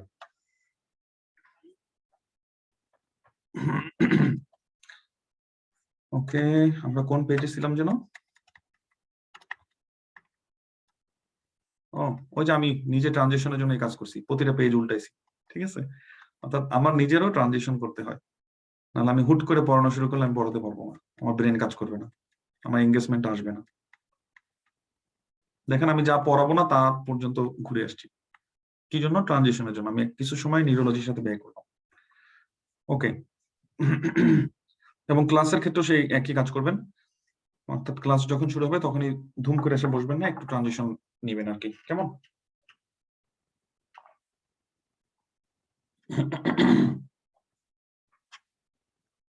আচ্ছা, আজকে আমাদের এই পেজটা থেকে পড়ার কথা। আমি কি শেয়ার অন করছি? না ভাইয়া, স্ক্রিন দেখা যাচ্ছে না। অল রাইট, ঠিক আছে, এখন আমি অন করছি, এখন দেখা যাচ্ছে আশা করি। আজকে আমরা যেটা পড়বো মেনিনজেস। মেনিনজেস এর সম্পর্কে আমরা সবাই জানি, মেনিনজেস হলো সিএনএস এর কাভারিং। সিএনএস এর কাভারিং যেহেতু বলছি, তার মানে মেনিনজেসটা ব্রেইনেও থাকবে, তার মানে মেনিনজেসটা স্পাইনাল কর্ডকেও কাভারিং করবে, ঠিক আছে? এই কথাটা আমরা সবাই জানি। মেনিনজেস থেকে ইউএসএমএল তে কি কি জিনিস পড়তে হয়? খুব সামান্য কিছু জিনিসই পড়তে হয়, কারণ এখানে অ্যাপ্লিকেশনটা অনেক বেশি। অ্যাপ্লিকেশন গুলো তো আমরা এখানে বেসিক গুলো যদি জানি, যখন আমরা ডিজিজ পড়বো তখন অ্যাপ্লিকেশন আরো বেশি পড়তে পারবো, ঠিক আছে? আরো বেশি বুঝতে পারবো, ডিজিজ এর মধ্যে আমরা আরো বেশি পাবো। তো মেনিনজেস থেকে ফার্স্ট অফ অল কি জিনিস পড়বেন? মেনিনজেস থেকে প্রথমে পড়বেন কি কি মেনিনজেস আছে, ডুরা ম্যাটার, অ্যারাকনয়েড ম্যাটার, আর হলো পায়া ম্যাটার। আমরা জানি ডুরা ম্যাটার হলো সবার বাইরে, এটা হলো সবচেয়ে টাফ একটা ম্যাটার, সবচেয়ে টাফ লেয়ার, সবচেয়ে শক্ত লেয়ার। এবং যে কোনো ধরনের কাভারিং, যে কোনো ধরনের কাভারিং কানেকটিভ টিস্যু, তাহলে কাভারিং কানেকটিভ টিস্যু হলো, এখানে একটা কাভারিং আছে, সে কানেকটিভ টিস্যু অর্থাৎ মেসোডার্ম থেকে আসে না। তাহলে তিনটা লেয়ারই এখানে মেসোডার্ম থেকে আসে না, এইটা হলো আমাকে একটু খেয়াল করতে হবে। তাহলে সবকিছুই যে আমাদের মানে কি বলে আপনার অ্যাপ্লাইকেবল অথবা সবকিছুই যে ইন্টারেস্টিং, ব্যাপারটা এরকম না। কিন্তু কিছু জায়গায় কিছু জিনিস খেয়াল করতে হবে। এই যে বললাম খেয়াল করতে হবে, তখন আপনি লজিক খুঁজবেন কেন খেয়াল করতে হবে। একটা কথা মনে রাখবেন সবসময়, যে আমাদের অনেক স্টুডেন্ট বলে ভাই আমি মুখস্থ করে ফেলতে পারি, আমি বুঝতে পারি না, চিন্তা করতে পারি না। একদম মিথ্যা কথা। মানে মিথ্যা কথা বলতে মানে সে নিজেও জানে না একটা মিথ্যা কথা, ঠিক আছে? সে ইচ্ছাকৃত ভাবে মিথ্যা কথাটা বলতেছে না, এটা সামহাও সে কোনো জায়গা থেকে অ্যাডপ্ট করছে এই কনসেপ্টটা। কারণ হিউম্যান ব্রেন মানেই সে লজিক পছন্দ করবে। হিউম্যান ব্রেন স্টুপিড স্টাফ পছন্দ করে না, যে কোনো মানুষের human brain something logical, something এরকম, তখন সেটা পছন্দ করবে সে। তার সাথে দেখবেন যেই মানুষটা এই কথা বলতেছে না, কি বলে না, আমার ব্রেন এরকম লজিক নেয় না, আমার ব্রেন মুখস্থ করতে চায়, তাকে আমার সাথে পাঠিয়ে দিন, কতগুলো আলতু ফালতু লজিক দিয়ে ঝগড়া শুরু করবো, তখন সেই বলবে কি বলতেছেন এগুলো, এগুলো সেন্স মেক করে। ঠিক আছে? আচ্ছা, তাই এখানে আমরা একটা জিনিস অবশ্যই খেয়াল রাখবো, সেই জিনিসটা কি, সেটা হলো কানেকটিভ টিস্যু। যেহেতু কানেকটিভ টিস্যু সবারই মেসোডার্ম থেকে ডেভেলপ করার কথা ছিল, কিন্তু না, সবাই ডেভেলপ করতেছে না মেসোডার্ম থেকে। তাহলে যারা নার্ভাস সিস্টেমের খুব কাছাকাছি, অর্থাৎ ব্রেইনের খুব কাছাকাছি, স্পাইনাল কর্ডের খুব কাছাকাছি, তারা মেসোডার্ম থেকে আসতেছে না, তারা নিউরোএক্টোডার্ম থেকে আসতেছে, ঠিক আছে? সরি, তারা মানে নিউরাল ডেরিভেটিভস থেকে আসতেছে। সেই নিউরাল ডেরিভেটিভসটা কারা? তারা হলো নিউরাল ক্রেস্ট সেল। তাহলে অ্যারাকনয়েড ম্যাটার এবং পায়া ম্যাটার, তারা আসতেছে হলো নিউরাল ক্রেস্ট সেল থেকে। ডুরা ম্যাটার এটা আসতেছে মেসোডার্ম থেকে। Very very important, very very important, ঠিক আছে? অ্যারাকনয়েড অ্যারাকনয়েড ম্যাটারের মধ্যে আমরা আরো কিছু জিনিসের ডেরিভেটিভস পাবো, যেমন অ্যারাকনয়েড ম্যাটারের সাথে অ্যারাকনয়েড গ্রানুলেশন একটা কথা আছে, এই যে ওয়েভ লাইক কানেকশনস, ঠিক আছে? অ্যারাকনয়েড ম্যাটারের সাথে ডুরা ম্যাটারের কানেকশন, এটা আমরা সিএসএফ এর অ্যাবজর্পশন এবং ডিজিজ কন্ডিশন গুলোতে পড়বো, নরমাল প্রেশার হাইড্রোকেফালাসে। পায়া ম্যাটারে চলে আসে, এটা আরো থিন এবং সবচেয়ে ইনার লেয়ার, সে অ্যাডহেয়ার করতেছে, সরাসরি লেগে থাকতেছে, ঠিক আছে? তাহলে সে সরাসরি লেগে থাকতেছে, কিন্তু সে সরাসরি লেগে থাকতেছে না, তার মানে অ্যারাকনয়েড ম্যাটার আর পায়া ম্যাটারের মাঝখানে একটা গ্যাপ আছে। তাহলে এটা যদি অ্যারাকনয়েড ম্যাটার হয় আর এটা যদি পায়া ম্যাটার হয়, কারণ পায়া ম্যাটারটা ব্রেনের সাথে সরাসরি লেগে আছে, তাহলে অ্যারাকনয়েড ম্যাটার এবং পায়া ম্যাটারের মাঝখানে যে গ্যাপটা, সেটা হলো অ্যারাকনয়েড ম্যাটারের নিচে। এই জন্য আমি এই গ্যাপটাকে বা এই স্পেসটাকে বলতেছি sub arachnoid space. Very very important. Sub arachnoid স্পেসটা কি জন্য ইম্পর্টেন্ট? সাব অ্যারাকনয়েড স্পেসের মধ্যে মেজর সেরেব্রাল ব্লাড ভেসেল গুলো থাকতেছে। আমরা কি জানি, আমরা যে কথাগুলো বলি না, অ্যান্টেরিয়র সেরেব্রাল আর্টারি, তারপরে মিডল সেরেব্রাল আর্টারি, সবাই এই নামগুলো শুনেছি। তারপরে পোস্টেরিয়র সেরেব্রাল আর্টারি, আমরা কি কখনো চিন্তা করেছি যে এই আর্টারি গুলো কোন স্পেসে থাকে? এই আর্টারি গুলো এই সাব অ্যারাকনয়েড স্পেসে থাকে, মনে থাকে যেন এটা। তাহলে এখানে থাকতেছে মেজর আর্টারি গুলো। তাহলে এখানে যেহেতু মেজর আর্টারি গুলো থাকে, এই মেজর আর্টারি গুলোর মধ্যে যদি কোনোটা অ্যানিউরিজম হয়, আমরা জানি অ্যানিউরিজম হতে পারে। অ্যানিউরিজম মানে কি? অ্যানিউরিজম মানে হলো কোনো একটা আর্টারির কোনো একটা পোর্শন যদি ইরিভার্সিবলি ডাইলেটেড হয়ে যায়, কোন একটা আর্টারির কোন একটা পোর্শন যদি ইরিভার্সিবলি ডায়ালেটেড হয়ে যায় সেটাকে আমরা বলতেছি অ্যানিউরিজম। এবং সেই অ্যানিউরিজমটা কি হতে পারে? অ্যানিউরিজমটা রাপচার হয়ে যেতে পারে। যদি অ্যানিউরিজমটা রাপচার হয়ে যায় তাহলে কি হবে? ভেতরে ব্লাড গুলো বের হয়ে আসবে, খুব সুন্দর কথা। তাহলে মেজর আর্টারি গুলো থাকতেছে সাব অ্যারাকনয়েড স্পেসে। এখানে যদি কোনো অ্যানিউরিজম হয় এবং সেই অ্যানিউরিজমটা যদি রাপচার হয়, ব্লিডিংটা কোথায় হবে? ব্লিডিংটা হবে সাব অ্যারাকনয়েড হেমোরেজে। তাহলে এখান থেকে যারা খুবই ট্যালেন্টেড তারা চিন্তা করবে, ওয়েল তাহলে সাব অ্যারাকনয়েড হেমোরেজের কজ হলো এই ইন্টারক্রেনিয়াল অ্যানিউরিজম রাপচার। ইয়েস, এই যে এটাকে বলে একটার সাথে আরেকটা কানেক্ট করা, মনে থাকবে? অলরাইট, তারপরে আমরা সাবআরাকনয়েড স্পেস, এখানে সাবআরাকনয়েড স্পেস নিয়ে অনেক বেশি এমফাসিস করা আর কি। আমরা তো সবাই জানি সাবআরাকনয়েড স্পেসের ভেতরে যেটা থাকে সেটা হলো সিএসএফ, যেটা আমরা সবাই জানি। এখন যেহেতু আপনি এখানে সিএসএফ থাকে, এটা সম্পর্কে আপনাকে আরেকটু পড়তে হবে যে সাবআরাকনয়েড স্পেসটার বিস্তৃতি কোন পর্যন্ত। তাহলে সাবআরাকনয়েড স্পেসটা তো আমাদের ইন্টারক্রেনিয়ালি আছেই, ক্রেনিয়াল ভল্টের মধ্যে আছেই, এটা আমরা জানি। তারপরে সেটা স্পাইন বরাবর নিচের দিকে নামছে, অর্থাৎ ভার্টিব্রাল ক্যানেল, কারণ এখানে হলো স্পাইনাল কর্ড। তাহলে স্পাইনাল কর্ড আর এটা হলো ভার্টিব্রাল ক্যানেল। স্পাইনাল কর্ড বনি যে ক্যানেলের মধ্যে দিয়ে ক্রস করে সেটা হলো ভার্টিব্রাল ক্যানেল। তাহলে ভার্টিব্রাল ক্যানেলের মধ্যে যে স্পাইনাল কর্ডের গায়ে হলো পায়া ম্যাটার, আর বাইরের দিকে হলো সাব অ্যারাকনয়েড অ্যারাকনয়েড ম্যাটার। তার মানে এখানেও সাব অ্যারাকনয়েড স্পেস আছে। ইয়েস, এখানেও সাব অ্যারাকনয়েড স্পেস আছে। আমরা জানি স্পাইনাল কর্ড শেষ হয়ে যায় লাম্বার টু লেভেলে, ঠিক আছে। কিন্তু সাবআরাকনয়েড স্পেসটা শেষ হয় আরো নিচের দিকে, সেটা কত? সেটা হলো স্যাক্রাল টু। তাহলে আমরা দেখতে পাচ্ছি এখানে একটা সিগনিফিকেন্ট গ্যাপ আছে। সিগনিফিকেন্ট গ্যাপটা কি? উপরে লাম্বার 2 লেভেলে শেষ হয়ে যাচ্ছে স্পাইনাল কর্ড, কিন্তু সাবআরাকনয়েড স্পেসটা অনেক নিচের দিকে চলে আসতেছে, সেটা হলো স্যাক্রাল টু। তার মানে নিচে আমি একটা পোর্শন পাবো যেখানে শুধু সাবআরাকনয়েড স্পেস থাকবে, স্পাইনাল কর্ড থাকবে না। এখান থেকে পরে আমরা সিএসএফ কালেক্ট করব দেখিয়ে, ঠিক আছে। আচ্ছা, তাহলে সিএসএফ টা থাকতেছে সাবআরাকনয়েড স্পেস। এখানে আমরা একটু ছোট্ট নোট নিয়ে রাখবো, সেটা হলো স্যাক্রাল 2 পর্যন্ত বিস্তৃত। এবং কিসের মধ্যে, এটা তো আমি জানি। পড়াশোনাতে মনে রাখার আর দুইটা সিম্পল টিপস আবারও অ্যাপ্লাই করতেছি। যখন কোন একটা জিনিস পড়বো সবসময় তো অবশ্যই বলবেন এটা সহজ, এটা সিম্পল, হ্যাঁ এটা পারা যাবে। এই কথাগুলো বারবার বলতে হবে। কি? একটা, এটা সহজ, এটা পারা যাবে। 2 নাম্বার, এটা আগে থেকে জানি। আগে থেকে যদি জানি তাহলে আমার পড়ার দরকার নেই। তাহলে এখানে এসে আপনি যেটা দেখবেন যে আমি আগে থেকে কি কি জিনিস জানি, এভাবে এক্সট্রাক্ট করতে হবে। যেহেতু এখানে সবাই almost first year second year cross করে ফেলছে, ডুরা ম্যাটার, অ্যারাকনয়েড ম্যাটার, পায়া ম্যাটার নাম জানে। এই প্যাসেজের মধ্যে আমার নিউ ইনফরমেশন ছিল কোনটার ডেরিভেটিভস কোনটা, তাহলে তার এক্সট্রাকশনটা কত ভালো হবে চিন্তা করতে পারছেন। এটার মধ্যে লোকেটেড বিটুইন অ্যারাকনয়েড ম্যাটার এবং পায়া ম্যাটার, এটা আমি জানি। সিএসএফ থাকে সাব অ্যারাকনয়েড স্পেসে, সেটাও আমি জানি। হয়তোবা জানি, হয়তোবা জানি না, ভুলে গেছি। সেটা হলো S2 পর্যন্ত বিস্তৃত। এই গ্যাপটার কথা হয়তোবা আজকে নতুন শুনলাম, বা আগেও জানছি, আজকে আমার আবার নতুন করে রিভিশন হলো। That's it, simple. সেই হিসাব করলে দেখেন আপনার এখান থেকে কোনো কিছুই নতুন নাই, শুধু শুধু টাকা দিয়ে পড়তে আসছে। তারপরে আসেন এপিডুরাল স্পেস জিনিসটা কি। এপিডুরাল স্পেস থেকে কিছু নতুন ইনফরমেশন আছে। এপিডুরাল স্পেসের নতুন ইনফরমেশনটা বলি। এপিডুরাল স্পেসের নতুন ইনফরমেশনটা কি? মজার ব্যাপার হলো এপিডুরাল বুঝতে মানে বোঝা যাচ্ছে যে ডুরা ম্যাটারের বাইরে, ঠিক আছে। অর্থাৎ এখন আসেন আমরা অ্যারাকনয়েড ম্যাটারকে নিয়ে আমরা একটা স্পেস বের করলাম, যে পায়া ম্যাটার আর এটা হলো অ্যারাকনয়েড ম্যাটার। তাহলে এটা হলো পায়া ম্যাটার সবচেয়ে ভেতরে, এটা হলো অ্যারাকনয়েড ম্যাটার। স্পেসটার নাম হলো সাব অ্যারাকনয়েড স্পেস। এখন আমরা যেটা পড়বো সেটা হলো সাব অ্যারাকনয়েড ম্যাটারের বাইরের দিকে যেটা, সেটা হলো dura matter. So this is dura matter. তাহলে ডুরা ম্যাটারটা ইউজুয়ালি বোনসের সাথে লাগানো থাকে। তাহলে বোনসের সাথে ডুরা ম্যাটার লাগানো থাকলেও খুব ন্যারো একটা স্পেস আছে, এই স্পেসটাকে বলা হয় এপিডুরাল স্পেস। ঠিক আছে, খুব ন্যারো থাকারই কথা, কিন্তু স্কালে এটা একদমই নাই, অলমোস্ট নাই। ঠিক আছে, অলমোস্ট নাই, একদম মানে কলাপস, কিন্তু স্পাইনে এটা একটু বেশি।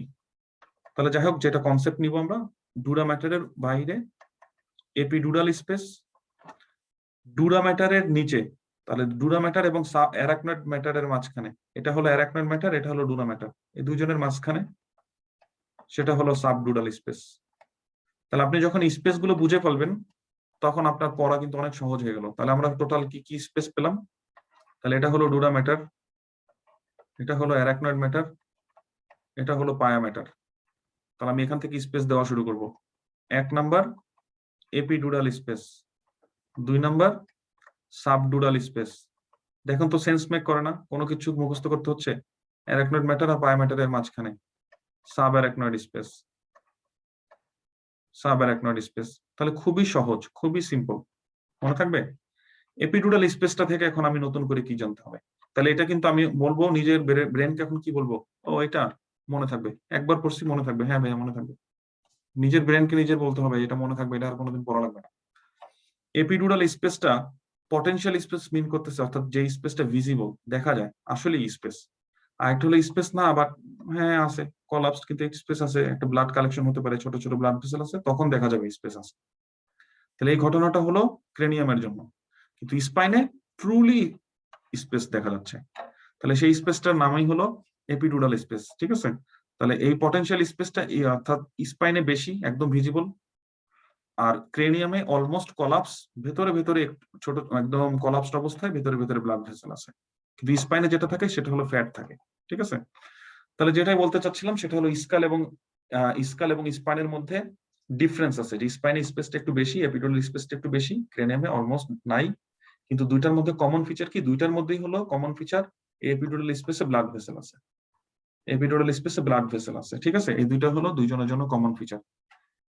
এখন এখান থেকে আমাদের ইউএসএমএল এর জন্য ইম্পর্টেন্ট কি? এই দুটার পার্থক্য থেকে কি কোনো কোশ্চেন আসবে না? পার্থক্য থেকে কোনো কোশ্চেন আসবে না, তাহলে ভুলে যান, পার্থক্য নিয়ে বোদার করেন না।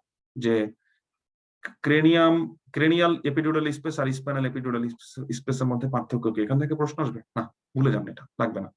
অ্যাপ্লিকেশন থেকে প্রশ্ন আসবে, সেটা হলো স্পাইনাল এপিডুরাল স্পেসে আমরা এপিডুরাল অ্যানেস্থেসিয়া দিতে পারি। তাহলে এপিডুরাল অ্যানেস্থেসিয়া দিব আমি স্পাইনে, এটা একটা জিনিস জানলেন, এখান থেকে একটু কি আসবে, আর কিছু আসবে না। আপনি লেয়ারটা যদি না জানেন, কোথায় দিচ্ছেন স্পেসটা না বুঝলে হবে, এটা বুঝলেন। আর আরেকটা জিনিস হলো সবচেয়ে বেশি ইম্পর্টেন্ট পরীক্ষা যেটা আসবে সেটা হলো এপিডুরাল হেমাটোমা ফর্মেশন। তাহলে এপিডুরাল হেমাটোমা ফর্মেশনটা আমরা কোন আর্টারি থেকে হচ্ছে? মিডল মেনিনজিয়াল আর্টারি থেকে হচ্ছে। যদি আমরা ইন্টারক্রেনিয়াল হেমোরেজের মধ্যে এটার আরো অনেক ডিটেলস পারবো, মানে পড়বো, সেখান থেকে আমরা একটু দেখে নিই। সেটা হলো স্কালের সাথে যেহেতু ডুনা ম্যাটার, আমরা বলতেছি ডুনা ম্যাটারটা কোথায় ছিল, তাহলে এই হলো ডুনা ম্যাটার, এই হলো স্কাল। তাহলে স্কাল আর ডুনা ম্যাটারের মাঝখানে যে স্পেস সেটা হলো এপিডুরাল স্পেস, সেটাই তো হওয়ার কথা, কারণ আপনি বলতেছেন দিস ইজ ডুনা ম্যাটার। তাহলে ডুনা ম্যাটারের উপরের যে স্পেস সেটা হলো এপিডুরাল স্পেস, তার উপরে কি আছে? তার উপরে আছে স্কাল। তাহলে ডুনা ম্যাটার আর স্কালের মাঝখানে যে স্পেস সেটা হলো এপিডুরাল স্পেস। কন্টেন্ট আপনি কি বলছেন? Blood vessel, main blood vessel আপনি বললেন। তাহলে এখন স্কাল যদি ফ্র্যাকচার হয়, তাহলে স্কাল ফ্র্যাকচার হলে সরাসরি ব্লাড ভেসেলটাকে সে ইনজুরি করতে পারে, হ্যাঁ পারে। তাহলে সেক্ষেত্রে এখানে ব্লিডিং হবে, হ্যাঁ হবে।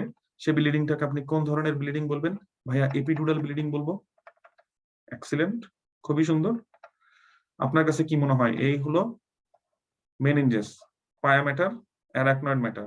সাব অ্যারাকনয়েড স্পেসে থাকে সব মেজর সেরেব্রাল আর্টারি গুলো, anterior cerebral artery, middle cerebral artery, posterior cerebral artery. তারপরে হলো ডুনা ম্যাটার। ডুনা ম্যাটারের বাইরের দিকে যে ছোট ছোট আর্টারি গুলো থাকে, তাদের তো উচিত তাহলে মেনিনজেসকে সাপ্লাই দেয়। আপনি ঠিকই বলেছেন, এই আর্টারি গুলো মেনিনজেসকে সাপ্লাই দিচ্ছে।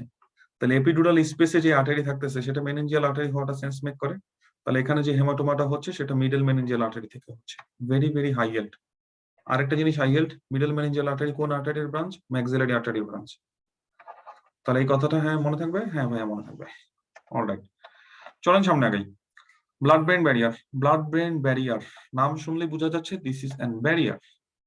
তাহলে ব্লাড ব্রেন ব্যারিয়ারটা আমরা পড়বো কেন? কি কি কি জন্য ব্লাড ব্রেন ব্যারিয়ারটা আসলো? বুঝাই যাচ্ছে ব্লাড ব্রেন ব্যারিয়ারের কাজ হলো ব্রেনকে প্রোটেকশন দেওয়া, ঠিক আছে। ব্রেনকে সে প্রোটেকশন দেয়, ব্রেনকে প্রোটেকশন দেয় কি করে? অর্থাৎ পেরিফেরিতে আপনার পেরিফেরির কোনো কন্টেন্ট, কোনো অর্গানিজম, কোনো হ্যাজার্ডাস জিনিস যেন সরাসরি যে সেরেব্রামকে এফেক্ট করতে না পারে, সেজন্য ব্লাড ব্রেন ব্যারিয়ারটা আমাদের জন্য একটা ব্লেসিংস। স্টেপ ওয়ানের জন্য ব্লাড ব্রেন ব্যারিয়ার থেকে কি কি জিনিস পড়তে হবে? স্টেপ ওয়ানের জন্য ব্লাড ব্রেন ব্যারিয়ার থেকে প্রথমেই যেটা পড়তে হবে সেটা হলো স্ট্রাকচার, অর্থাৎ ব্লাড ব্রেন ব্যারিয়ারটা কিভাবে ফর্মেশন হয়েছে, ঠিক আছে। অর্থাৎ এরকম একটা লিস্ট থাকলে আমার পড়াটা খুব সহজ হয়ে যায়। ব্লাড ব্রেন ব্যারিয়ারটা কিভাবে ফর্মেশন হয়েছে, স্ট্রাকচার অথবা ফর্মেশন, এটা আমি পড়বো। 2 নম্বর কথা, স্ট্রাকচার যখন পড়বো, স্ট্রাকচার পড়লে আমি বুঝে ফেলাম ব্লাড ব্রেন ব্যারিয়ারটা কিভাবে কাজ করে, তখন আমি পড়বো যে ব্লাড ব্রেন ব্যারিয়ারটা অ্যাবসেন্ট কোথায় কোথায়, অর্থাৎ কোন কোন জায়গাতে ব্লাড ব্রেন ব্যারিয়ার নেই। 3 নম্বর ফাংশন পড়বো, ব্লাড ব্রেন ব্যারিয়ার কার প্রতি পারমিয়েবল, কার প্রতি পারমিয়েবল না, অর্থাৎ ফাংশনটা কি। কার প্রতি সে ব্যারিয়ার হিসেবে কাজ করে। যখনই কোনো কিছু বলা হয় ব্যারিয়ার, তাহলে ব্যারিয়ারটা কার প্রতি?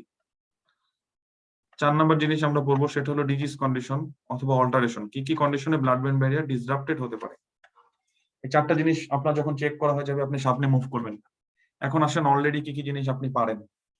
অলরেডি পারেন না মানে হয়তো বা পার্শিয়ালি পারেন, কিন্তু একবার পড়ার পরে যদি মনে হয় যে হ্যাঁ এটা পারবো ইনশাল্লাহ, মুভ ফরওয়ার্ড, সামনে যান। অনেক হয়েছে, কারণ অনেক কিছু পড়তে হবে আমাদের, সামনে আগাইতে হবে এখন ধুমাধুম।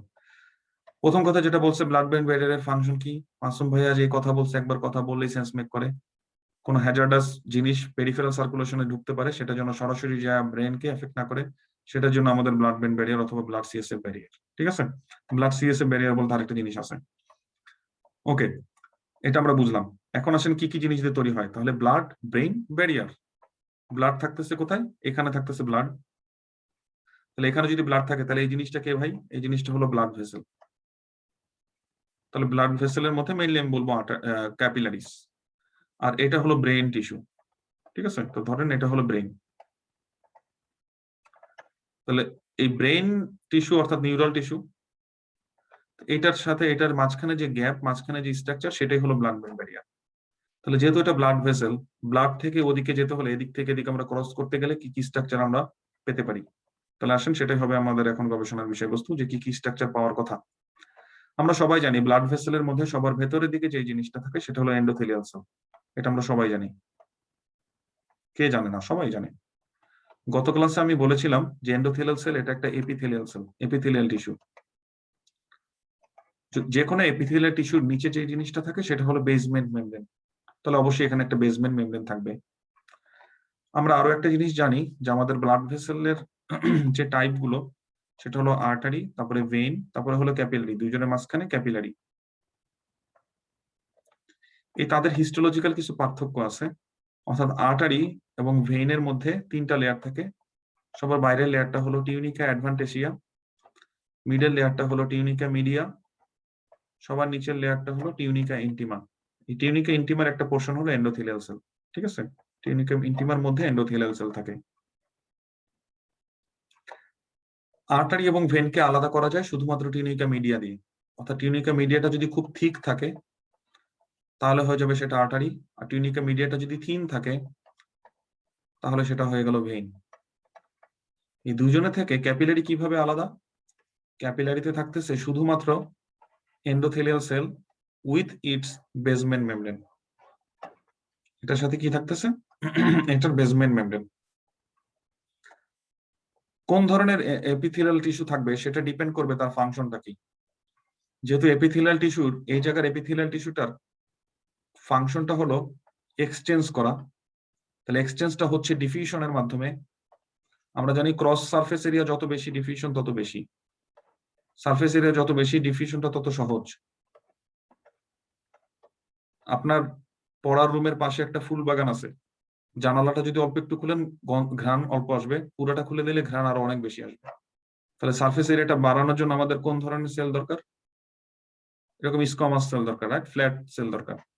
তো যাই হোক, সেটা হলো কোন ধরনের এপিথেলিয়াম, সবকিছু আমরা বুঝে ফেললাম। তাহলে এটার নাম হলো স্পেশাল এপিথেলিয়ামটার নাম হলো এন্ডোথেলিয়াল সেল। তাহলে অবশ্যই সেখানে বেসমেন্ট মেমব্রেন আছে। তাহলে ব্লাড ব্রেন ব্যারিয়ার, এখানে ব্লাড, এখানে ব্রেন, এদিক থেকে এদিকে যেতে হলে আমি প্রথমেই যাকে ক্রস করব সে হলো এন্ডোথেলিয়াল সেল। প্রথমেই যাকে আমি ক্রস করতেছি সে হলো এন্ডোথেলিয়াল সেল।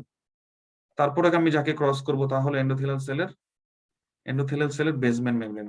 তাহলে এন্ডোথেলিয়াল সেল, এগুলি এত কথা পড়া দরকার নেই, আগে কোন এন্ডোথেলিয়াল সেল, তারপরে বেসমেন্ট মেমব্রেন।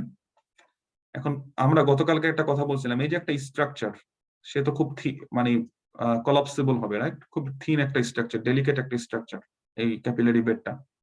এবং এই ব্যারিয়ারটাকে আমি স্ট্রং করতে যাচ্ছি, তাহলে একটা সাপোর্ট দরকার। স্ট্রাকচারাল সাপোর্ট দেয় কোন সেল? তাহলে স্ট্রাকচারাল সাপোর্ট দেওয়ার জন্য আমাদের যেই সেল, সেই সেলটার নাম হলো অ্যাস্ট্রোসাইটের ফুড প্রসেস। অ্যাস্ট্রোসাইটের ফুড প্রসেস কেন বলতেছি? অ্যাস্ট্রোসাইট থাকতেছে দূরে, পাঠাইতেছে কিছু প্রসেস দিয়ে তাকে সাপোর্ট দিচ্ছে। যাই হোক, অ্যাস্ট্রোসাইট। ব্লাড ভেসেলের চারপাশে কিছু সেল থাকে, ঠিক আছে? তাদেরকে বলা হয় পেরিসাইট। তাহলে এখানে সেই পেরিসাইট গুলো স্পেশালি ক্যাপিলারিতে থাকে। কেন ভাইয়া? কারণ একটু আগে আপনি বললেন টিউনিকা অ্যাডভান্টেসিয়া, টিউনিকা মিডিয়া, টিউনিকা ইন্টিমার মধ্যে টিউনিকা মিডিয়াটা ক্যাপিলারিতে অ্যাবসেন্ট। তাহলে একটা ক্যাপিলারি, তাহলে সাপোর্টটা কোথায়? ক্যাপিলারি তো একটা সাপোর্ট দরকার। শুধু বেসমেন্ট মেমব্রেন দিয়ে সাপোর্ট হয়? আর একটু সাপোর্ট দরকার না? আর একটু সাপোর্ট দেওয়ার জন্য তার কিছু এরকম ডিসক্রিট সেল থাকে, সেই সেলগুলোর নাম হলো পেরিসাইট। পেরি, পেরি মানে হলো চতুর্দিকে, চারপাশে। পেরি আর্টারিওলার, অর্থাৎ আর্টারিওলার চারপাশে, ব্যাপারটা এরকম। পেরিসাইট যে সেলগুলো চারপাশে থাকে, ঠিক আছে? তাহলে পেরিসাইট এই সেলগুলো ক্যাপিলারি বেডের চারপাশে থাকে। তারপরের কথা আমরা যেটা জুড়ে দিলাম সেটা হলো পেরিসাইট। তাহলে কি কি জিনিস থাকতেছে সবার কাছে সেন্স মেক করার কথা এখন? Endothelial cell, basement membrane, astrocytic foot process, pericyte, সবার কাছে এই পর্যন্ত সেন্স মেক করছে। এখন মনের মধ্যে একটু খুঁতখুত আছে ভাইয়া। কি খুঁতখুত? আপনি যে কইছেন না ব্যারিয়ার, তো ব্যারিয়ার মানে তো ব্যারিয়ারটা হলো কি করে? খালি স্ট্রাকচার গুলো থাকলেই ব্যারিয়ার হয়ে যায়? এটা ধরেন আপনার এন্ডোথেলিয়াল সেল, এটা হলো বেসমেন্ট মেমব্রেন, এটা হলো অ্যাস্ট্রোসাইটিক ফুড প্রসেস, আর এটা ধরে নিলাম পেরিসাইট। তো ব্যারিয়ারটা হলো কোন দিক থেকে? ওকে, তাহলে ব্যারিয়ার করার জন্য আপনাকে এখন একটা নতুন জিনিস দিতে হবে, গ্যাপ গুলো বন্ধ করতে হবে। গ্যাপ বন্ধ করার জন্য আমরা যে জাংশনের নাম দিছি সেই জাংশনের নাম হলো টাইট জাংশন, রাইট? এখন আপনি বলেন টাইট জাংশন, এইটা হলো ইন্টারসেলুলার জাংশন, দুইটা সেলের মধ্যে জাংশন। তাহলে এখানে সেলুলার স্ট্রাকচার কে? অ্যাস্ট্রোসাইট, সে তো দূর থেকে এসে সাপোর্ট দিচ্ছে, তার কাজ হলো সাপোর্ট। বেসমেন্ট মেমব্রেন, সে তার কাজও হলো সাপোর্ট, ধরে রাখা, জায়গায় ধরে রাখা, এটার কাজও সাপোর্ট, ঠিক আছে? কিন্তু ব্লাডটা মেইনলি থাকতেছে এখানে, তাহলে এক্সচেঞ্জটা হচ্ছে এন্ডোথেলিয়াল এই সেল বরাবর। তাহলে ব্যারিয়ারটা অর্থাৎ টাইট জাংশনটা তৈরি হবে এখানে। তাহলে এখন আপনি যে জিনিসটা জানলেন যে টাইট জাংশনটা কোথায় থাকে। তাহলে এই যে এতগুলো কম্পোনেন্ট একটু আগে পড়ালাম, endothelial cell, basement membrane, foot process, pericyte. প্রথমে আপনি সবগুলো লেয়ার পড়লেন, পড়ার পরে নিজে কোশ্চেন করলেন টাইট জাংশনটা কোথায় থাকবে? টাইট জাংশন হতে হবে, টাইট যদি না হয় তাহলে তো এটা ব্যারিয়ার হবে না। তারপর আপনি এই কোশ্চেনের অ্যান্সার দিলেন, ওয়েল এটা এন্ডোথেলিয়াল সেলের মধ্যে থাকাটা সবচেয়ে বেশি সেন্স মেক করে। আপনার পড়া কিন্তু অলমোস্ট ডান। বাকি যে কথাগুলো বলছে নন ফেনেস্ট্রেটেড ক্যাপিলারি এন্ডোথেলিয়াল সেল, এই কথাটা এখন আপনার বোঝা দরকার। এই ক্যাপিলারি অর্থাৎ এই ক্যাপিলারি বেড দুই রকম হতে পারে। ক্যাপিলারি বেডের আমরা তো ফরমেশন বলে দিলাম যে একটা বেসমেন্ট মেমব্রেন থাকবে আর এরকম এন্ডোথেলিয়াল সেল থাকবে। এই এন্ডোথেলিয়াল সেল দুটার মাঝখানে যদি বিশাল বিশাল ফাঁকা থাকে, ফিনেস্টি শব্দের অর্থ হলো ছিদ্রযুক্ত। তাহলে দুইটা এন্ডোথেলিয়াল সেলের মাঝখানে যদি বিশাল বিশাল ফাঁকা থাকে তাহলে আমরা তাকে বলবো ফিনেস্ট্রেটেড, ছিদ্রযুক্ত। আর আমরা তো এখানে বলতেছি যে টাইট জাংশন দিয়ে আমি বন্ধ করে দিছি, তাহলে টাইট জাংশন দিয়ে যদি আমি বন্ধই করে দিই তাহলে তো ছিদ্র নাই, ছিদ্র মুক্ত। এই ছিদ্র মুক্তর ইংরেজি তো এখানে এটা হচ্ছে যে নন ফিনেস্ট্রেটেড। আশা করি এই পর্যন্ত সবাই 100% বুঝতে পারছেন। বুঝতে পারছি ভাইয়া, সমস্যা এখনো আছে। হ্যাঁ, কি সমস্যা? যেহেতু এটা ব্লাড ব্রেইন ব্যারিয়ার, সে তো আমাদের কিছু রেগুলার সাবস্টেন্সের প্রতি বাধা দিতে পারে। What do you mean? আচ্ছা যান, কিছুই বুঝি না, আপনি বলেন এখন ব্লাড ব্রেইন ব্যারিয়ার কিভাবে কাদেরকে বাধা দিবে, কাদেরকে বাধা দিবে না। ওয়েল, কিভাবে কাদেরকে বাধা দিবে, কাদেরকে বাধা দিবে না, এটা বোঝার জন্য আপনাকে আমি এক কাপ কফি খাওয়ার আমন্ত্রণ জানালাম আমাদের বাসায়। সে কফির কাপটা আমি বানাই দিলাম চিনি দিয়ে। আচ্ছা, চিনি দিয়ে এরকম কিছু স্ট্রাকচার বানায় মেলায় কিনতে পাওয়া যায়, দেখছেন না আপনারা সবাই? যে ঘোড়া, ভালুক, হাতি, এসব বংচং বানায়। যে আপনাকে যদি এরকম চিনি দিয়ে বানানো একটি কাপের মধ্যে কফি খাইতে দেয়া হয়, আপনি কি সেই কফিটা খেতে পারবেন? খেতে পারবেন না। কেন খেতে পারবেন না? কারণ এটা ভাই গলে যাবে। আপনি এই জন্য আসছি আপনার কাছে ইউএসএমএল পড়তে, মাথা ঠিক আছে? এই কথাটা বলতে যেটা বুঝায়, এই এই কথাটা যে বলতে যেটা বুঝায় যে আমরা সলিবিলিটি দিয়ে বুঝবো কে কার সাথে পেনিট্রেটেড, ঠিক আছে, কার সাথে কে পারমিয়েবল। যেমন আমার আম্মা সবসময় বলছে বড় লোকের মেয়ে বিয়ে করা যাবে না। কেন বড় লোকের মেয়ে বিয়ে করা যাবে না? কারণ তেলে জলে নাকি মিশে না। হ্যাঁ, সেই তেলে জলে মিশে না, সেই কনসেপ্টটা ব্লাড ব্রেইন ব্যারিয়ারের মধ্যে আছে। তাহলে আসেন দেখা যাক কিভাবে। তাহলে সলিউশন, সলিবিলিটি, ঠিক আছে, এই সলিবিলিটির সাথে আমরা আজকে মিলাবো তেলে জলে কিভাবে না মিলে। তাহলে সলিবিলিটির সাথে পারমিবিলিটি, দেখছেন? তাহলে গ্রামের মানুষ যেসব কথাবার্তা গুলো বলে, রাইট, সেন্স মেক করে, কিন্তু মানে এটা মেডিকেল সায়েন্সের সাথে যায়। তেলে জলে মিশে না, আসলে তো তেলে জলে মিশে না। তাহলে তেলে জলে যদি না মিশে তাহলে এনি ওয়াটার সলিউবল সাবস্টেন্স, যে কোনো water soluble substance, water soluble, তারা তেলের সাথে মিশবে না। তার মানে তারা ব্লাড ব্রেইন ব্যারিয়ার পেনিট্রেট করতে পারবে না। ভাইয়া বুঝি নাই, আরেকটু বুঝাই বলতে হবে। কারণ আপনার এই কম্পোনেন্ট গুলো তারা সবাই তেল। যখন আপনি বলতেছেন এন্ডোথেলিয়াল সেল এন্ডোথেলিয়াল সেলের আছে সেল মেমব্রেনটা তৈরি হয়েছে লিপিড দিয়ে, ঠিক আছে। সো এমনিতেই সে তেলে জলে মিশবে না, তারপরেও আবার টাইট করে রাখছে, অর্থাৎ ফাঁকা দিয়েও যাবে না। তাহলে ফাঁকাটা করলে সমস্যাটা কি, মানে কাহিনীটা কি? যে কোনো একটা ক্যাপিলারি বেড দিয়ে অথবা যে কোনো কিছু দিয়ে যদি যায়, ধরেন কোন একটা সেলুলার এরিয়া, ক্যাপিলারি বেড বা এপিথেলিয়াল টিস্যু বলি, যে আপনি কোন একটা সাবস্টেন্স কোনো কিছুকে ট্রান্সমিট করতে যাচ্ছেন, দুইটা রাউট আছে, দুইটা রাস্তা আছে। ওয়ান, ট্রান্স সেলুলার, সেল বরাবর ক্রস করতে পারে। টু, প্যারাসেলুলার, দুইটা সেলের মাঝখান দিয়ে পাশ দিয়ে ক্রস করতে পারে। তাহলে আপনার কথা হচ্ছে, আপনি যেটা বললেন যে আচ্ছা ভাইয়া তেলে জলে মিশে না, তাহলে তেলে জলে যদি না মিশে তাহলে তার জন্য কখনোই ট্রান্সসেলুলার হবে না, কারণ সে হলো ওয়াটার সলিউবল আর এটা হলো লিপিড সলিউবল, তাহলে কোনোদিন ক্রস করতে পারবে না। অর্থাৎ আপনাকে আমি যদি চিনি দিয়ে বানানো কফির কাপ না দিয়ে চর্বি দিয়ে বানানো একটা কফির কাপে ঢালি, তাহলে কিন্তু কোনো সমস্যা নেই। ঠিক যেটা আমি সিরামিকের কাপ দিচ্ছি, চর্বি এটা কিরকম শোনা যাচ্ছে, কারণ সিরামিক এটা মিশবে না, কখনোই মিশবে না, ঠিক আছে। তাহলে ব্যাপারটা হলো এটা। তাহলে যখন এটা ওয়াটার সলিউবল হবে, কোনো সাবস্টেন্স হবে, তখন সে এই লিপিড মেমব্রেনকে ক্রস করতে পারবে না, কারণ তেলে জলে মিশে না। তার জন্য একটা রাস্তা খোলা ছিল, সেটা হলো প্যারাসেলুলার রাউট। কিন্তু প্যারাসেলুলার রাউটটা আমরা বন্ধ করে রাখছি। কি দিয়ে বন্ধ করে রাখছি? আমি জানি ভিউয়ার্স এখন চিন্তা করতেছে টাইট জাংশনের কথা। হ্যাঁ, আপনি একদম 100% রাইট, টাইট জাংশন দিয়ে আমি এটাকে বন্ধ করে রাখছি। তাহলে তাও যেতে পারতেছে না। ভাইয়া তাহলে গ্লুকোজ কি করে যাবে? আমি তো গ্লুকোজ ছাড়া পারবো না, আমিও পারবো না। তাহলে গ্লুকোজকে পাঠানোর জন্য আমাদের কিছু চ্যানেল দিতে হবে। অর্থাৎ এরকম অবস্থায় যখন আমি দেখতেছি ওয়াটার সলিউবল সাবস্টেন্স গুলো ব্লাড ব্রেইন ব্যারিয়ার ক্রস করতে পারতেছে না, অর্থাৎ সে পারমিয়েবল না, তখন পারমিবিলিটি বাড়ানোর জন্য আমাদের কিছু টেকনিক অবলম্বন করতে হবে। সেই পারমিবিলিটি বাড়ানোর জন্য আমরা এখন যে জিনিসটা দিব সেটা হলো চ্যানেল। আমরা কি দিব? চ্যানেল দিব, চ্যানেল। তাহলে চ্যানেল দিলে এখন সে পারমিয়েবল হয়ে গেল, অর্থাৎ ওপেনিং আমি তৈরি করলাম যে ঠিক আছে শুধু তুমি যেতে পারবো। মেডিকেল সায়েন্সে যখন আমরা এই চ্যানেল কথাটা পাবো, চ্যানেলের সাথে কিছু জিনিস সম্পর্কিত। Channel means what? Channel means সে হলো প্যাসিভ ট্রান্সপোর্ট করবে, কখনো অ্যাক্টিভ ট্রান্সপোর্ট করবে না। প্যাসিভ ট্রান্সপোর্ট মানে কি? প্যাসিভ ট্রান্সপোর্ট মানে হলো from higher concentration to lower concentration, from higher concentration to low concentration সে যাবে, এবং সে যাবেই। প্যাসিভ ট্রান্সপোর্ট মিনস এই ধরনের ট্রান্সপোর্টে আপনাকে নতুন করে কোনো ফোর্স অথবা এনার্জি দেওয়া লাগবে না, অর্থাৎ এটা স্পন্টেনিয়াস, কোনো রকম ফোর্স লাগবে না, কোনো রকম এনার্জি লাগবে না। কি মিন করে? মিন করে এটা হলো স্পন্টেনিয়াস। মানে একটা কথা দিয়ে অনেক কিছু মিন করে, আসলে মিন করে, বুঝছেন?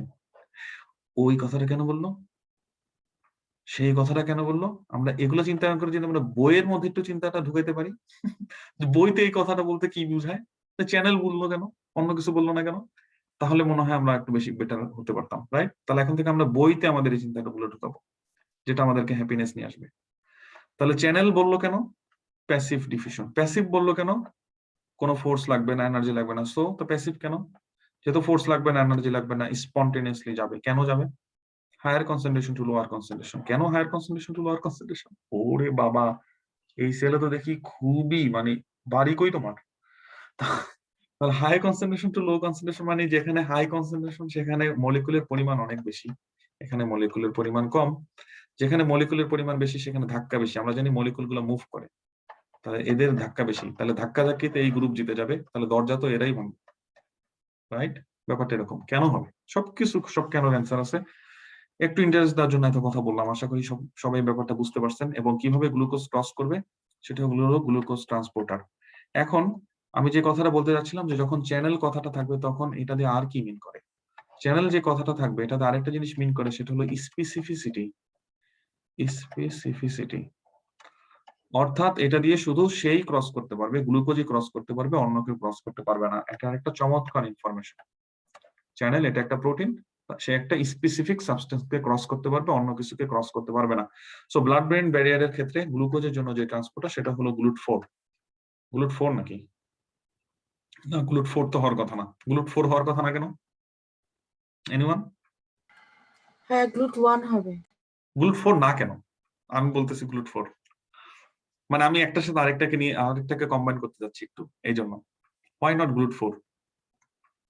গ্লুট মানে হলো গ্লুকোজ ট্রান্সপোর্টার, 4 না কেন? Well, insulin dependency. GLUT4 X insulin dependent. Excellent. So গ্লুট4 হলো ইনসুলিন ডিপেন্ডেন্ট। গ্লুট4 হলো ইনসুলিন ডিপেন্ডেন্ট। অর্থাৎ আমরা যেই গ্লুকোজ ট্রান্সপোর্টারের মাধ্যমে ব্রেনকে গ্লুকোজ দিতে চাচ্ছি সেটা করতে চাচ্ছি নিঃস্বার্থ ভালোবাসা, কোনো স্বার্থও থাকবে না, কোনো শর্তও থাকবে না, ঠিক আছে?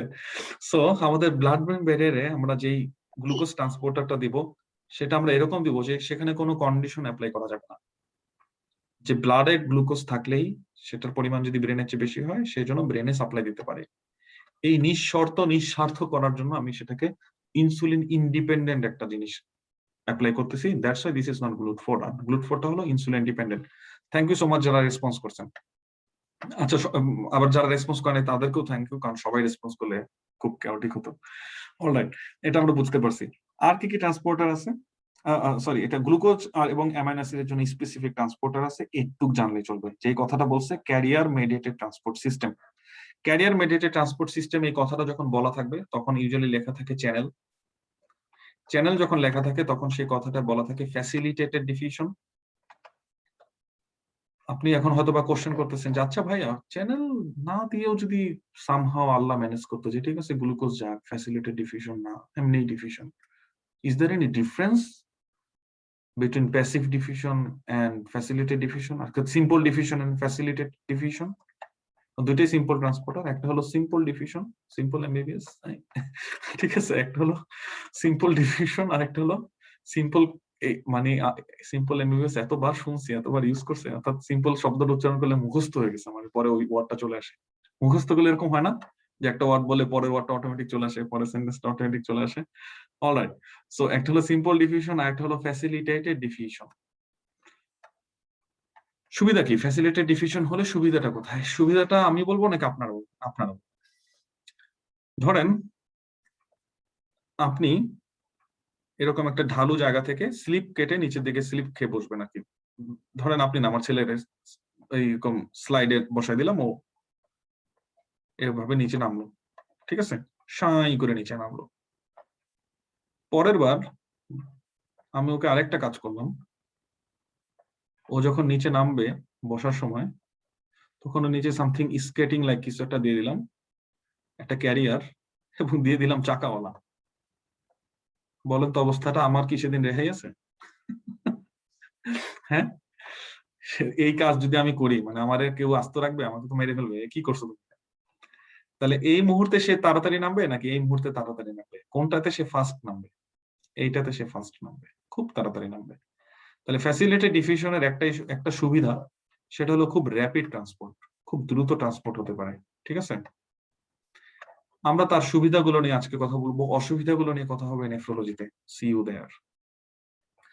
অলরাইট, অসুবিধা না, অর্থাৎ আদার অ্যাপ্লিকেশন। এখানকার আর কি কি অ্যাপ্লিকেশন আছে সেটা আমরা পরে কথা বলবো। আর কি কি জিনিস সে ট্রান্সমিট করতে পারে? আরো কিছু নন পোলার লিপিড সলিউবল সাবস্টেন্স তারা ট্রান্সমিট করতে পারবে ডিফিউশনের মাধ্যমে। দেখেন, এই যে লিপিড সলিউবল জিনিসগুলোকে ট্রান্সমিট করতে পারবে, কেন লিপিড সলিউবল জিনিসকে ট্রান্সমিট করতে পারবে? কারণ ব্লাড ব্রেন ব্যারিয়ার সম্পূর্ণটাই লিপিডকে ক্রস করতে পারবে, কোনো সমস্যা হবে না। এখন আমরা কয়েকটা এক্সেপশনাল জিনিস পড়বো, এক্সেপশন পড়বো, যে সব জায়গায় কি ব্লাড ব্রেন ব্যারিয়ার অবস্থিত? ব্লাড ব্রেন ব্যারিয়ার নেই এরকম কোন স্ট্রাকচার কি আছে? হ্যাঁ, ব্লাড ব্রেন ব্যারিয়ার নেই এরকম স্ট্রাকচারও আছে। ব্লাড ব্রেন ব্যারিয়ার নেই যে স্ট্রাকচার গুলো, সেই স্ট্রাকচার গুলো আমাদেরকে একটু কষ্ট করে মনে রাখতে হবে, ঠিক আছে? এটা পরীক্ষার জন্য high yield, very very high yield, যে কোন কোন জায়গায় ব্লাড ব্রেন ব্যারিয়ার নেই এবং ব্লাড ব্রেন ব্যারিয়ার না থাকায় সেই সুবিধাটা কি। তো প্রথম কথা আমরা এরিয়া গুলো জানবো, তাহলে সুবিধাগুলো বোঝা হয়ে যাবে। ফার্স্ট কথা হলো সার্কামভেন্ট্রিকুলার অর্গান উইথ ফিনেস্ট্রেটেড ক্যাপিলারি। এখানে ফিনেস্ট্রেটেড ক্যাপিলারি আছে। ফিনেস্ট্রেটেড ক্যাপিলারি মানে আপনি একটু আগে বুঝে ফেলছেন, অর্থাৎ দুইটা এন্ডোথেলিয়াল সেল বেসমেন্ট মেমব্রেনের মধ্যে যে অবস্থিত, তাদের মধ্যে কোনো টাইট জাংশন নেই। টাইট জাংশন নেই বিধায় তাদের মাঝখানে একটা গ্যাপ আছে। যেহেতু তাদের মধ্যে গ্যাপ আছে, ফুটা আছে, তাহলে আমরা বলতেছি এটাকে ফিনেস্ট্রেটেড ক্যাপিলারি, অর্থাৎ কোনো ব্লাড ব্রেন ব্যারিয়ার নেই সার্কামভেন্ট্রিকুলার অর্গান গুলো। তাহলে সে কি অ্যালাউ করবে? তাহলে যেহেতু এখানে মানে এই ছোট্ট এরিয়া গুলোতে, কিছু কিছু এরিয়াতে নেই, তাহলে এই জায়গাগুলোতে যে কোনো কিছু ঢুকে যেতে পারবে। ইউজুয়ালি কারা এখন মানে কারা ঢুকতে পারবে? যারা অন্য জায়গায় ঢুকতে পারতো না, তাদের মধ্যে একটা হলো অসমোলার পার্টিকেল। যখন আমি বলবো কোনো কিছু অসমোলার পার্টিকেল, এই শব্দটার অর্থ হলো সে ডেফিনেটলি ওয়াটার সলিউবল। তাহলে ওয়াটার সলিউবল পার্টিকেল, ঠিক আছে? এবং আদার কিছু কেমোথেরাপিউটিক ড্রাগ। আপনাকে যখন বলা হবে যে কেমোথেরাপিউটিক ড্রাগ কিভাবে নশিয়া ভমিটিং করে, তার অ্যান্সার হলো নিশ্চয়ই কেমোথেরাপিউটিক ড্রাগ ব্রেনের এমন একটা এরিয়াকে স্টিমুলেট করে, ইরিটেট করে, যে এরিয়াতে কোনো ব্লাড ব্রেন ব্যারিয়ার ছিল না। যদি ব্লাড ব্রেন ব্যারিয়ার থাকতো তাহলে ওই ড্রাগটা ওই জায়গায় যেয়ে কাজ করতে পারতো না, ইরিটেট করতে পারতো না, ঠিক আছে? এরকম একটা এরিয়ার নাম হলো, ওই যে সার্কামভেন্ট্রিকুলার অর্গানগুলোর একটা এক্সাম্পল হলো এরিয়া প্রোস্টিমা। এই এরিয়া প্রোস্টিমাটা কোথায় থাকতেছে? এরিয়া প্রোস্টিমাটা থাকতেছে, এটা হলো আমাদের ব্রেইন, এটা হলো আমাদের ব্রেইন স্টেম, এটা হলো আমাদের ফোর্থ ভেন্ট্রিকল, এটা হলো সেরেব্রাম। এই ফোর্থ ভেন্ট্রিকুলার ফ্লোরের দিকে থাকতেছে, এখানে থাকতেছে সেই এরিয়া প্রোস্টিমা। ঠিক আছে, তো এরিয়া প্রোস্টিমাতে ব্লাড ব্রেন ব্যারিয়ার থাকে না, এবং এরিয়া প্রোস্টিমার সাথে যেটা জড়িত সেটাই হলো ভমিটিং সেন্টার কানেক্টেড। অর্থাৎ এই এরিয়াটাকে যদি আপনি ইরিটেট করেন কোনো কেমোথেরাপিটিক ড্রাগের মাধ্যমে, তাহলে ভমিটিং সেন্টার স্টিমুলেট হয়, নশিয়া ভমিটিং হয়। ভেরি ভেরি হাই এন্ড একটা কোশ্চেন হলো পাবেন ই ওয়ার্ল্ডে, যখন আপনি ই ওয়ার্ল্ড করবেন। ঠিক আছে, ভেরি ভেরি ইম্পর্টেন্ট, এটা আমরা যেন সবাই মনে রাখতে পারি। অর্গানাম ভাস্কুলোসাম ল্যামিনা টার্মিনালিস, কঠিন কঠিন নাম, এত কিছুর দরকার নেই, কনসেপ্টটা নেন। পরের জিনিস হলো অসমো রিসেপ্টরের জন্য খোলা। প্রথমটা হলো ড্রাগের জন্য, পরেরটা হলো অসমো রিসেপ্টরের জন্য। আচ্ছা, অসমো রিসেপ্টরের জন্য এটা হওয়ার কি দরকার? আমরা সবাই জানি আমাদের বডিতে, আমরা সবাই জানি যে অসমো কি বলে অসমো রেগুলেশনের একটা ব্যাপার স্যাপার আছে, ঠিক না? তো অসমো রেগুলেশন মানে কি? অর্থাৎ আমাদের সিরাম অসমোলারিটিটা মেনটেন করা দরকার। সিরাম অসমোলারিটিটা মেনটেন করা দরকার। সিরাম অসমোলারিটি নরমাল কত? 280 থেকে 300। সিরাম অসমোলারিটি মেনটেন করা দরকার কেন? খালি কেন কোশ্চেন করে জর্জরিত করে দিব, বিধ্বস্ত করে দিব। অসমোলারিটিটা ইম্পর্টেন্ট কেন? অসমোলারিটি মেনটেন করা দরকার কেন? কারণ অসমোলারিটি ডিটারমাইন করে ওয়াটার ফ্লো, অর্থাৎ ওয়াটার ফ্লো হওয়ার জন্য কোনো চ্যানেল দরকার নেই। তাহলে osmolarity determines the direction of water flow. Water কোন দিক থেকে কোন দিকে যাবে? Direction of water flow. Water ফ্লোটা কোন দিক থেকে কোন দিকে হবে, তার মানে কি বলতেছেন ভাইয়া? ধরেন এটা একটা সেল, আর এটা হলো ইন্টারস্টিশিয়াল স্পেস। তাহলে সেল থেকে সেলের বাহিরে ওয়াটার যাবে নাকি সেলের বাহির থেকে সেলের ভেতরে ওয়াটার যাবে, এই ডিসিশনটা আসবে অসমোলারিটি থেকে। তাহলে আপনি যদি অসমোলারিটি 19-20 করেন, তাহলে ডিরেকশনটা চেঞ্জ হয়ে যাবে, উল্টাপাল্টা হয়ে যাবে। যেমন যদি সেলের অসমোলারিটি হয়ে যায় ইন্টারস্টিশিয়াল স্পেসের চেয়ে বেশি, তাহলে ইন্টারস্টিশিয়াল স্পেসের চেয়ে সেলের অসমোলারিটি বেশি, সেলের অসমোলারিটি বেশি, তখন ওয়াটার ঢুকবে। আর যদি সেলের অসমোলারিটি কমে যায় ইন্টারস্টিশিয়ালের চেয়ে, সেল অসমোলারিটি যদি কমে যায় ইন্টারস্টিশিয়াল সেলের স্পেসের চেয়ে, তার মানে এটা কমে গেছে, এখানে ওয়াটার বেশি আর এখানে অসমোলারিটি বেশি, তাহলে ডিরেকশনটা হবে এই। তাহলে এই জিনিসটা যদি ব্রেনে হয় তাহলে তো আমাদের সিএনএস এফেক্টেড হবে, তাহলে অসমোলারিটিতে সবচেয়ে বেশি এফেক্টেড হয় নিউরন। ঠিক আছে, দ্যাটস ওয়াই আমাদের সিরাম অসমোলারিটিটা মেনটেন করা দরকার। সিরাম অসমোলারিটি রেঞ্জটা হলো এটা। তাহলে সিরাম অসমোলারিটি রেঞ্জটা কি ঠিক আছে নাকি, এটা সবসময় একজনকে পর্যবেক্ষণ করতে হবে, সবসময় একজনকে পর্যবেক্ষণ করতে হবে। এই দেখো তো জিনিসটা ঠিক আছে নাকি, হ্যাঁ দেখে আসছি। এই যে জিনিসটা পর্যবেক্ষণ করে তার নাম হলো অসমো রিসেপ্টর। যে পর্যবেক্ষণ করে তার নাম কি? তার নাম হলো অসমো রিসেপ্টর। তাহলে দেখেন পর্যবেক্ষণ যে করতেছে, পর্যবেক্ষণ করার পরে সে কি কাজ করবে? ব্লা ব্লা অনেকগুলো স্টেপ।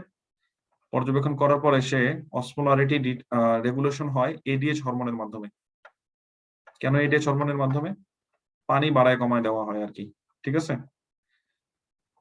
অর্থাৎ অসমোলারিটি যখন বেশি, সিরাম অসমোলারিটি যখন বেশি, সিরাম অসমোলারিটি বেশি, কি করবেন? সেমাই রান্না করব, দুধে চিনি বেশি পড়ে গেছে, এখন কি করতে হবে? চিনি বেশি হয়ে গেছে, কি করতে হবে? নতুন কিছু দুধ অ্যাড করতে হবে, রাইট? ব্যাপারটা এরকম, শরবত বানাতে গেছি, চিনি বেশি হয়ে গেছে, কি করতে হবে? কমানোর উপায় কি? নতুন কিছু পানি অ্যাড করতে হবে। তাহলে অসমোলারিটি যখন বেশি, বডি রিলিজ করবে বেশি বেশি এডিএইচ, এডিএইচ সেটার মধ্যে বেশি বেশি ওয়াটার অ্যাড করবে, কিভাবে? By increasing water reabsorption. খুব সিম্পল। ঠিক অপোজিটটা ট্রু, অসমোলারিটি যখন কম তখন এডিএইচ কম, অর্থাৎ অপোজিট ডিরেকশনটা। আমি বলবো যখন অপোজিট ট্রু, আপনি নিজে ব্রেন খালাবেন, আমি আর বলবো না এটা। এডিএইচটা কোথা থেকে আসে? এডিএইচটা আসে পিটুইটারি থেকে, হাইপোথ্যালামাস থেকে। তাহলে এটা ব্রেনের অংশ। তাহলে অসমো রেগুলেশনে পার্টিসিপেট করতেছে ব্রেন, ব্রেন পার্টিসিপেট করতেছে অসমো রেগুলেশনে। আবার এই অসমোলার পার্টিকেল মানে হলো সে ওয়াটার সলিউবল। তাহলে তো এখন এই জায়গাতে আমাদের রুলসটা ব্রেক করতেই হবে, অর্থাৎ ব্রেনকে ডিটেক্ট করতে হবে পেরিফেরিতে, অর্থাৎ সিরাম অসমোলারিটিটা কি চেঞ্জ হচ্ছে কিনা, এটার জন্য এখানে কোনো ব্যারিয়ার থাকা যাবে না, ব্লাড ব্রেন ব্যারিয়ার থাকা যাবে না। থাকলে তো সে অসমোলার পার্টিকেল গুলা, অর্থাৎ ওয়াটার সলিউবল পার্টিকেল গুলোকে ডিটেক্ট করতে পারবে না। তাহলে এক্ষেত্রে রুলসটা ব্রেক করতে হবে, অর্থাৎ এক্ষেত্রে ব্লাড ব্রেন ব্যারিয়ার থাকা যাবে না। এই একটা কথা বলার জন্য এতগুলো কথা বললাম যে কেন এই অসমো রেগুলেশন করার জন্য অসমো রিসেপ্টর যেখানে আছে সেই এরিয়াতে ব্লাড ব্রেন ব্যারিয়ার থাকতে পারবে না। তাহলে অসমো রিসেপ্টর এই জায়গাটাতে, এই যে অর্গানাম ভাস্কুলোসাম ল্যামিনার টার্মিনালিস, এই জায়গাতে কোনো ব্লাড ব্রেন ব্যারিয়ার থাকবে না। কেন থাকবে না বুঝতে পারছেন। আর পরীক্ষা আসবে আরেকটা জিনিস, কেমোথেরাপিটিক ড্রাগ দিলাম পেরিফেরিতে লাং ক্যান্সারের জন্য, কিন্তু করতেছে নশিয়া। ওয়াই? কারণ সে সিএনএস কে যে স্টিমুলেট করতেছে। কেন স্টিমুলেট করলো? সে তো ড্রাগ, সিএনএস এর মধ্যে তো ব্লাড ব্রেন ব্যারিয়ার থাকার কথা। ও তাহলে ভাই ওই জায়গায় মনে হয় ব্লাড ব্রেন ব্যারিয়ার নাই। ওই জায়গাটা কোনটা? Area Proxima. কি করতেছে? সেই সিগন্যাল গুলো রিসিভ করতেছে। Well, good. আরেকটা কি বললাম? অসমো রিসেপ্টর। অসমো রিসেপ্টর সেটাকে ডিটেক্ট করলো, অসমোলারিটি বেশি। আচ্ছা, অসমোলারিটি বেশি, কি করবেন এখন? কি করব মানে ছেড়ে দিব নাকি? এডিএইচ রিলিজ করব। এডিএইচ কি ধরনের হরমোন? এডিএইচ একটা পেপটাইড হরমোন। ভেজাল তো আবার লেগে গেল। কেন ভাই? কারণ এডিএইচ আসতেছে হাইপোথ্যালামাস থেকে, হাইপোথ্যালামাস পিটুইটারি থেকে, সিএনএস এর অংশ। সে একটা পেপটাইড, পেপটাইড মানে ওয়াটার সলিউবল। কিন্তু আপনার আম্মু তো বলছে ঠিক আছে, লেটস ব্রেক দ্য রুলস। তাহলে পেপটাইড হরমোনটা ওয়াটার সলিউবল। তাহলে ওয়াটার সলিউবল, এর আগে আমরা যেটা দেখলাম অসমো রেগুলেশন, সেক্ষেত্রে অসমোলার পার্টিকেলটা ব্রেইনে সিগন্যাল দিতে হচ্ছে, অর্থাৎ এই ডিরেকশনে আমি রুলস ব্রেক করছি। তাহলে ভাই ওই ডিরেকশনে আপনি রুলস ব্রেক করতে পারবেন, আমি পারবো না। না, ঠিক আছে, করো, সমস্যা নেই। তাহলে এখন ব্রেইন থেকে ওয়াটার সলিউবল পার্টিকেল বেরোচ্ছে, এডিএইচ বেরোচ্ছে। তাহলে এক্ষেত্রে আমরা আবার রুলস ব্রেক করব। রুলস ব্রেক করা যে মজা রে ভাই। Neurosecretory product for to enter into the circulation. তাহলে নিউরো হাইপোফাইসিস, যেখানে এডিএইচ রিলিজ হবে, সেটা আমাদের থার্ড রুলস ব্রেক। তিনটা জায়গায় আমরা রুলস ব্রেক করবো, কি মজা। ওয়েল, এই তিনটা জায়গাতে ব্লাড ব্রেন ব্যারিয়ার নেই, এই কথাটা বলার জন্য এত কথা বলা। আশা করি সবার মনে থাকবে, এমন মনে থাকা লাগবে যে আজকের পর আর কোনোদিন পড়া লাগবে না, প্লিজ। নেক্সট, এখন বলবো যে ভাই রুল ব্রেকস তো আমরা করছি, কোন ডিজেস্টারের মাধ্যমে কি রুলস ব্রেক হতে পারে? হ্যাঁ, হতে পারে, ঠিক বলছো। কিরকম? নাম্বার ওয়ান, সেটা হলো ইনফার্কশন, অর্থাৎ ইনফার্কশন মানে হলো স্ট্রোক। তাহলে ইনফার্কশনে যে কোনো সেল যদি এফেক্টেড হয়, why not endothelial cell? Endothelial সেলও তো এটাতে এফেক্টেড হতে পারে, ঠিক আছে। তাহলে এন্ডোথেলিয়াল সেল যখন স্ট্রোক এফেক্টেড হবে, অর্থাৎ ইনফার্কশন, সেক্ষেত্রে আমরা ইডিমা পাবো, অর্থাৎ ভেসোজেনিক ইডিমার কারণটা এখানে বলা হয়েছে, ঠিক আছে। তা ইডিমা দুই রকম, একটা হলো ভেসোজেনিক ইডিমা, একটা হলো সাইটোজেনিক ইডিমা। এটা আমি স্ট্রোকের মধ্যে পড়াবো, সামনে যেয়ে পড়াবো, ঠিক আছে। ওয়েল, দুইটা জায়গাতে ব্লাড ব্রেন ব্যারিয়ার ডিসরাপশন হতে পারে, একটা হলো ইনফার্কশন আর একটা হলো নিওপ্লাজম। নিওপ্লাজম মানে হলো টিউমার, ব্রেন টিউমার। তাহলে এক্ষেত্রে আমরা এখান থেকে একটা চমৎকার একটা জিনিস দেখাই, খুব মজা পাবেন, যে ব্লাড ব্রেন ব্যারিয়ার যদি ড্যামেজ হয় তাহলে এটা টিউমার ডায়াগনোসিসে কিভাবে হেল্প হবে। অর্থাৎ এই যে নলেজটা, এখানে আপনি একটা নলেজ পাইলেন কিন্তু, যে নিওপ্লাজম অর্থাৎ টিউমারের ক্ষেত্রে এন্ডোথেলিয়াল কি বলতেছে, আমাদের ব্লাড ব্রেন ব্যারিয়ারটা ডিসরাপশন হচ্ছে, রাইট? তাহলে এটার অ্যাপ্লিকেশনটা কি? অ্যাপ্লিকেশন হলো, একটা পেশেন্ট নিয়ে আসলো আপনার কাছে অনেকদিন ধরে হেডেক, নশিয়া, বমি। হেডেকটা কখন ভাই? সারাদিনে হয়, আর্লি মর্নিং এ বেশি অথবা মিড নাইটে অনেক বেশি। সাথে কি associated? Early morning headache, severe headache, এবং সাথে ভমিটিং। থার্ড ইয়ার ডিজিজ জন্য হয় না আবার কারো, ঠিক আছে। এটা ইন্ডিকেট করে তার এই হেডেকটা ইন্ট্রাক্রেনিয়াল প্রেসার হাইয়ের জন্য। যখন আমরা এটা সাসপেক্ট করলাম, তখন আমরা তাকে অপথলমোস্কোপ করে দেখলাম, হ্যাঁ প্যাপিলোডিমা প্রেজেন্ট। খুব শর্ট হিস্ট্রি। চিন্তা করলাম তাকে আমরা একটা সিটি স্ক্যান করি, এমআরআই করি। এমআরআই করলাম, এমআরআই করে দেখা গেল সেখানে ব্রেনের মধ্যে একটা লেশন আছে, একটা স্পেস অকুপাইড লেশন আছে। পরবর্তীতে আমরা যেটা করলাম, একটা কন্ট্রাস্ট ইনজেক্ট করলাম, পোস্ট কন্ট্রাস্ট এমআরআই নিলাম। পোস্ট কন্ট্রাস্ট এমআরআই মানে কি? এই কন্ট্রাস্ট যেটা, সেটা আমি তাকে আইভি রুটে দিচ্ছি। কন্ট্রাস্টটা দিচ্ছি কি করে? আইভি রুটে। তাহলে আইভি রুটে দেওয়া মানে কি? এটা এখন ব্লাড ভেসেলের মধ্যে আছে কন্ট্রাস্ট গুলো।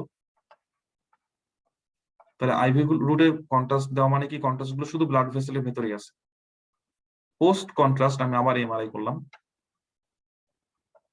এমআরআই করে দেখা গেল কন্ট্রাস্ট দেওয়ার পরে ওই যে যেখানে লেশন, ওই এরিয়াটাতে ব্রাইট হয়ে গেছে। তাহলে ওই এরিয়াটা ব্রাইট হয়ে গেছে মানে হলো এই এরিয়াটাতে কন্ট্রাস্ট লিক করছে।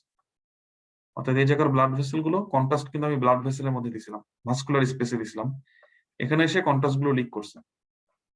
এই যে কন্ট্রাস্ট গুলো লিক করে এটা ব্রাইটনেস বাড়াই দিল, এটাকে বলা হয় পোস্ট কন্ট্রাস্ট এনহ্যান্সমেন্ট। এটাকে বলা হয় পোস্ট কন্ট্রাস্ট এনহ্যান্সমেন্ট, অর্থাৎ এটা টিউমার, ম্যালিগন্যান্ট টিউমার। তাহলে পোস্ট কন্ট্রাস্ট এনহ্যান্সমেন্টটা কি জন্য হয়েছে?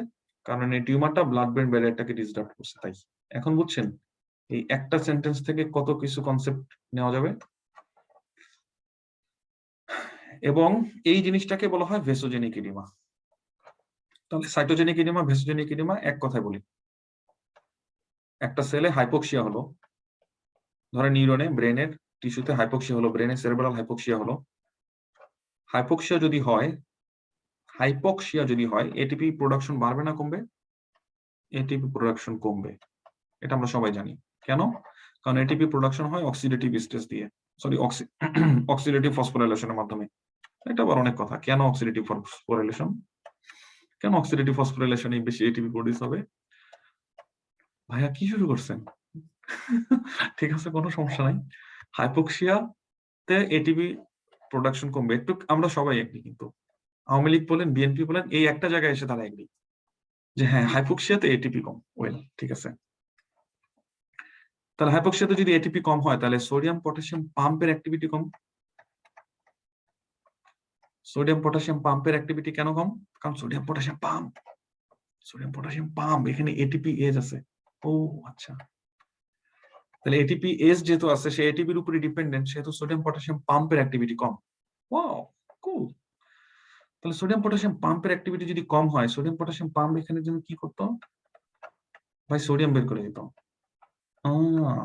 সোডিয়াম যখন বের করে দিত সাথে পানি বেড়ে যেত। ও মানে এক্ষেত্রে একটু সাসপিশাস, আমরা কনস্পিরেসি থিওরি দিচ্ছি, ঠিক আছে। সো এক্ষেত্রে যেটা হচ্ছে, সোডিয়াম যখন বেড়ে যেত তখন এক্সট্রা পানি বেড়ে যেত। পানি বের করাটা কি ভাই ইম্পর্টেন্ট? হ্যাঁ। কেন? আমরা খালি ছোটবেলায় এই কথাগুলো শুনছি যে সোডিয়াম পটাশিয়াম পাম্প যদি কাজ না করে সেলের ভেতর থেকে পানি বেরোবে না, সেলের ভেতর থেকে পানি বের না হলে সেল সোয়েলিং হবে। আমার কোশ্চেন ছোটবেলায় ছিল, করতে পারি নাই, করলে ম্যাডাম ক্লাস থেকে বের করে দিত। সেল থেকে পানি বের করতে হবে কেন? এটা কি কুয়া নাকি? মানে কি, মানে এটা কি এমন জিনিস যে এখান থেকে পানি সেচে বের করে দিতে হবে, পাম্প করে পানি বের করতে হবে? তার মানে কি সামথিং এখানে নিশ্চয়ই কিছু একটা আছে যে কুয়া, এটা পানি বের না করলে এটা ওভারফ্লো হয়ে যাবে, এরকম কিছু মনে হচ্ছে না? তো কেন? এটা কি খনি নাকি পানির, যে পানি বের করতে হবে, পানি বের না করলে সে ফুলে যাবে, বাস্ট মারবে? এটা কোনো হইলো? সেল এডিমা হবে? হ্যাঁ, এটাই হইলো। আপনি যখন টিসিএ সাইকেল পড়বেন, টিসিএ সাইকেল পড়লে দেখবেন কিছু সময় আমরা ওয়াটার মলিকুল তৈরি করি, অর্থাৎ এই ওয়াটারটাকে বলা হয় মেটাবলিক ওয়াটার। অর্থাৎ হ্যাঁ মাসুম, তুমি ঠিকই বলছো, সেল পানি প্রডিউস করে, এটা পানির খনি। তাহলে মেটাবলিক ওয়াটার সে প্রডিউস করবেই। তাহলে যখন সে মেটাবলিক ওয়াটার প্রডিউস করবে, এটাকে কন্টিনিউয়াস বার করতে হবে। এবং বার করবো আমি কি দিয়ে? সোডিয়াম পটাশিয়াম এটিপিস দিয়ে। এটিপি যদি কমে যায়, সোডিয়াম পটাশিয়াম পাম্প কাজ করবে না, পানিও বেরোবে না, সেল সোয়েলিং হবে। সেল সোয়েলিং হবে, শুধুমাত্র সেল সোয়েলিং হচ্ছে। তাহলে সবগুলো সেল সোয়েলিং যদি হয়, একটা টিস্যুর মধ্যে সবগুলো সেল যদি সোয়েলিং হয়, তাহলে ওই টিস্যুটাই সোয়েলিং হয়ে যাবে, টিস্যুটাই মনে হবে লাম্পি বাম্পি। এই ধরনের ইডিমাটাকে আমরা বলবো সাইটোজেনিক ইডিমা, যার অরিজিনটা সেল থেকে, সেলের হাইপোক্সিয়া থেকে, সেলুলার লেভেলে। এটাকে আমরা বলবো সাইটোজেনিক ইডিমা। নিউরোলজিতে খুব ইম্পর্টেন্ট দুইটাকে ডিফারেন্সিয়েট করা, সাইটোজেনিক ইডিমা নাকি ভেসোজেনিক ইডিমা। তাহলে এক্ষেত্রে ইন্টারস্টিশিয়াল স্পেস সহ টিস্যুটা যে, মানে টিস্যুটা যে লাম্পি মাম্পি, এটা সেলুলার ওয়াটার রিটেনশনের জন্য। ওয়েল, আরেকটা ঘটনা ঘটতে পারে যে ক্যাপিলারি ফিনেস্ট্রেশন হয়ে গেছে, অর্থাৎ leaky blood brain barrier. Leaky blood brain barrier এখন বেশি বেশি মানে ওয়াটার রিলিজ হচ্ছে, বেশি বেশি ওয়াটার রিলিজ হচ্ছে। তাহলে ইন্টারস্টিশিয়াল স্পেস এখন ওয়াটার কন্টেন্ট বেশি, এটার জন্য টিস্যুটাতে ওয়াটার কন্টেন্ট বেশি, টিস্যুটা লাম্পি মাম্পি। এটাকে আমরা বলবো ভেসোজেনিক ইডিমা। আশা করি সবাই বুঝতে পারছেন। এখন আমাকে সামনে যেতে হবে।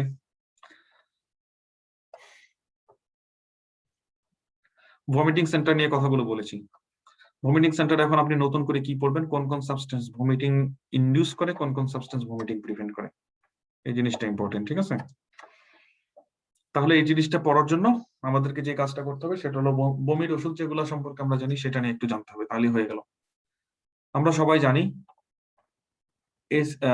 M1 অ্যান্টাগনিস্ট এবং H1 অ্যান্টাগনিস্ট, এটা হলো মোশন সিকনেস কে প্রিভেন্ট করে, অর্থাৎ নসিয়া ভমিটিং কে প্রিভেন্ট করে, রাইট?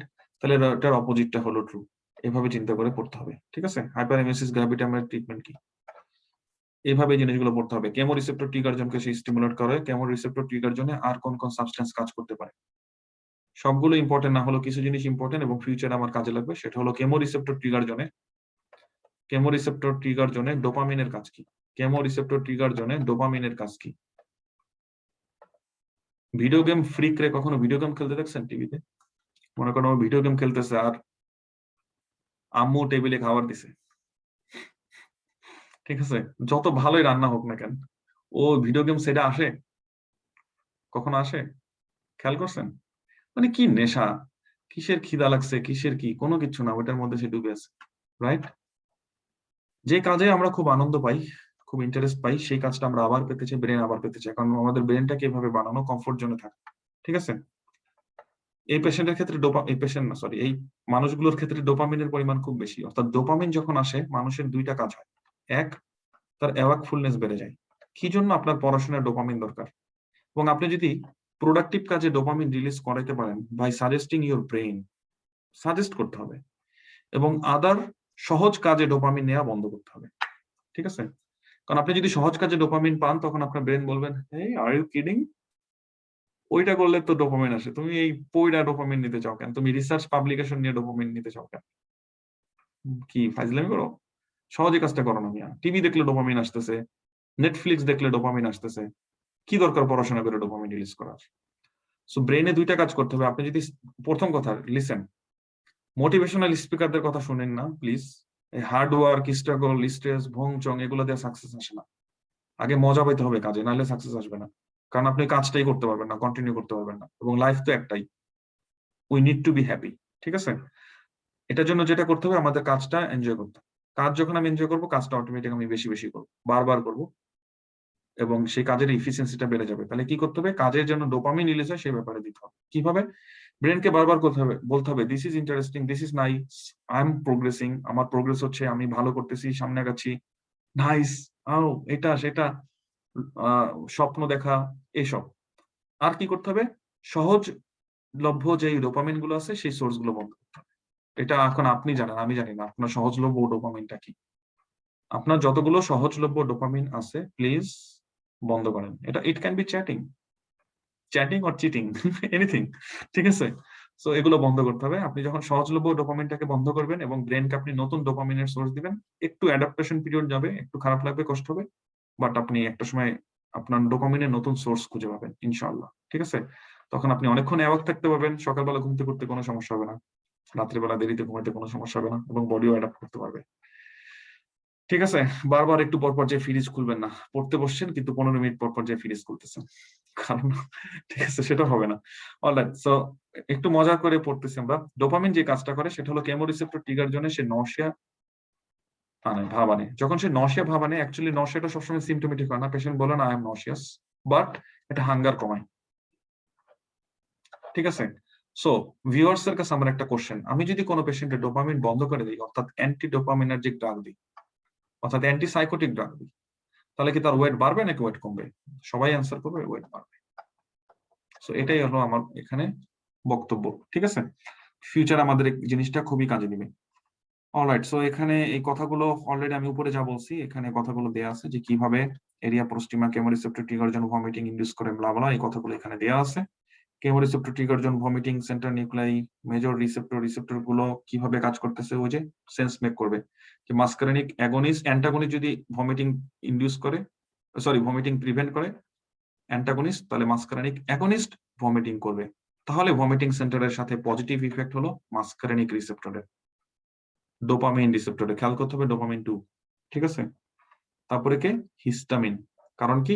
অ্যান্টি হিস্টামিন দিলে বমি বন্ধ হয়, তাহলে হিস্টামিন দিলে বমি হবে। সেরোটোনিন, নিউরোকাইনিন, সবগুলো লাগবে না, অবশ্যই লাগবে যেটা মাস্কারিন, তারপরে muscarinic receptor, dopamine receptor, histamine receptor, এই তিনটা মাস্ট মাস্ট মাস্ট। আরেকটা অ্যাপ্লিকেশন আছে, ছোট্ট অ্যাপ্লিকেশন, বলার কারণ কি? আপনার জন্য ফার্স্ট এড বইটার প্রতি আরেকটু মহব্বত আসে, আপনি জন্য এটা ভ্যালুটা বুঝতে পারেন। আমরা জানি পার্কিনসনিজমের পেশেন্টের কোন কোন কোন নিউরোট্রান্সমিটারটা ডেফিসিয়েন্সি থাকে? কেউ কথা বলতেছে না দেখি, কিন্তু এটা তো অনেকেই জানে। ইয়েস, সো পার্কিনসনিজমের পেশেন্টের ক্ষেত্রে ডোপামিন কম।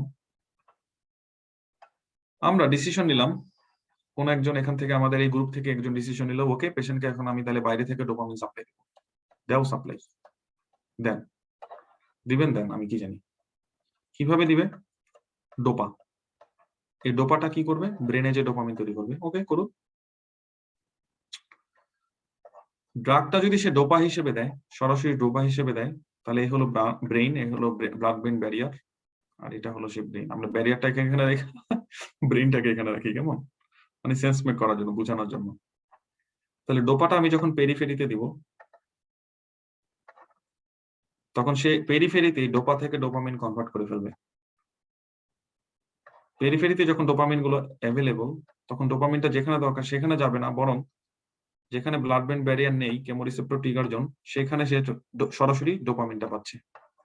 অর্থাৎ ডোপামিনটা যেখানে দরকার সেখানে পাচ্ছে না, কিন্তু ডোপামিনটা যেহেতু পেরিফেরিতে কনভার্সন হয়ে গেছে, তাহলে সে কেমোরিসেপ্টর ট্রিগার জোনকে স্টিমুলেট করে নশা ভমিটিং বাড়াচ্ছে। তাহলে একটা পেশেন্টকে ডোপা ড্রাগ দেওয়ার পরে আমাদের এই ঘটনাটা ঘটলো, ঠিক আছে? মানে কার্ভিডোপা দিলাম, লেবোডোপা কার্ভিডোপা, আমরা এই কথা জিনিস, সরি লেবোডোপা দিলাম।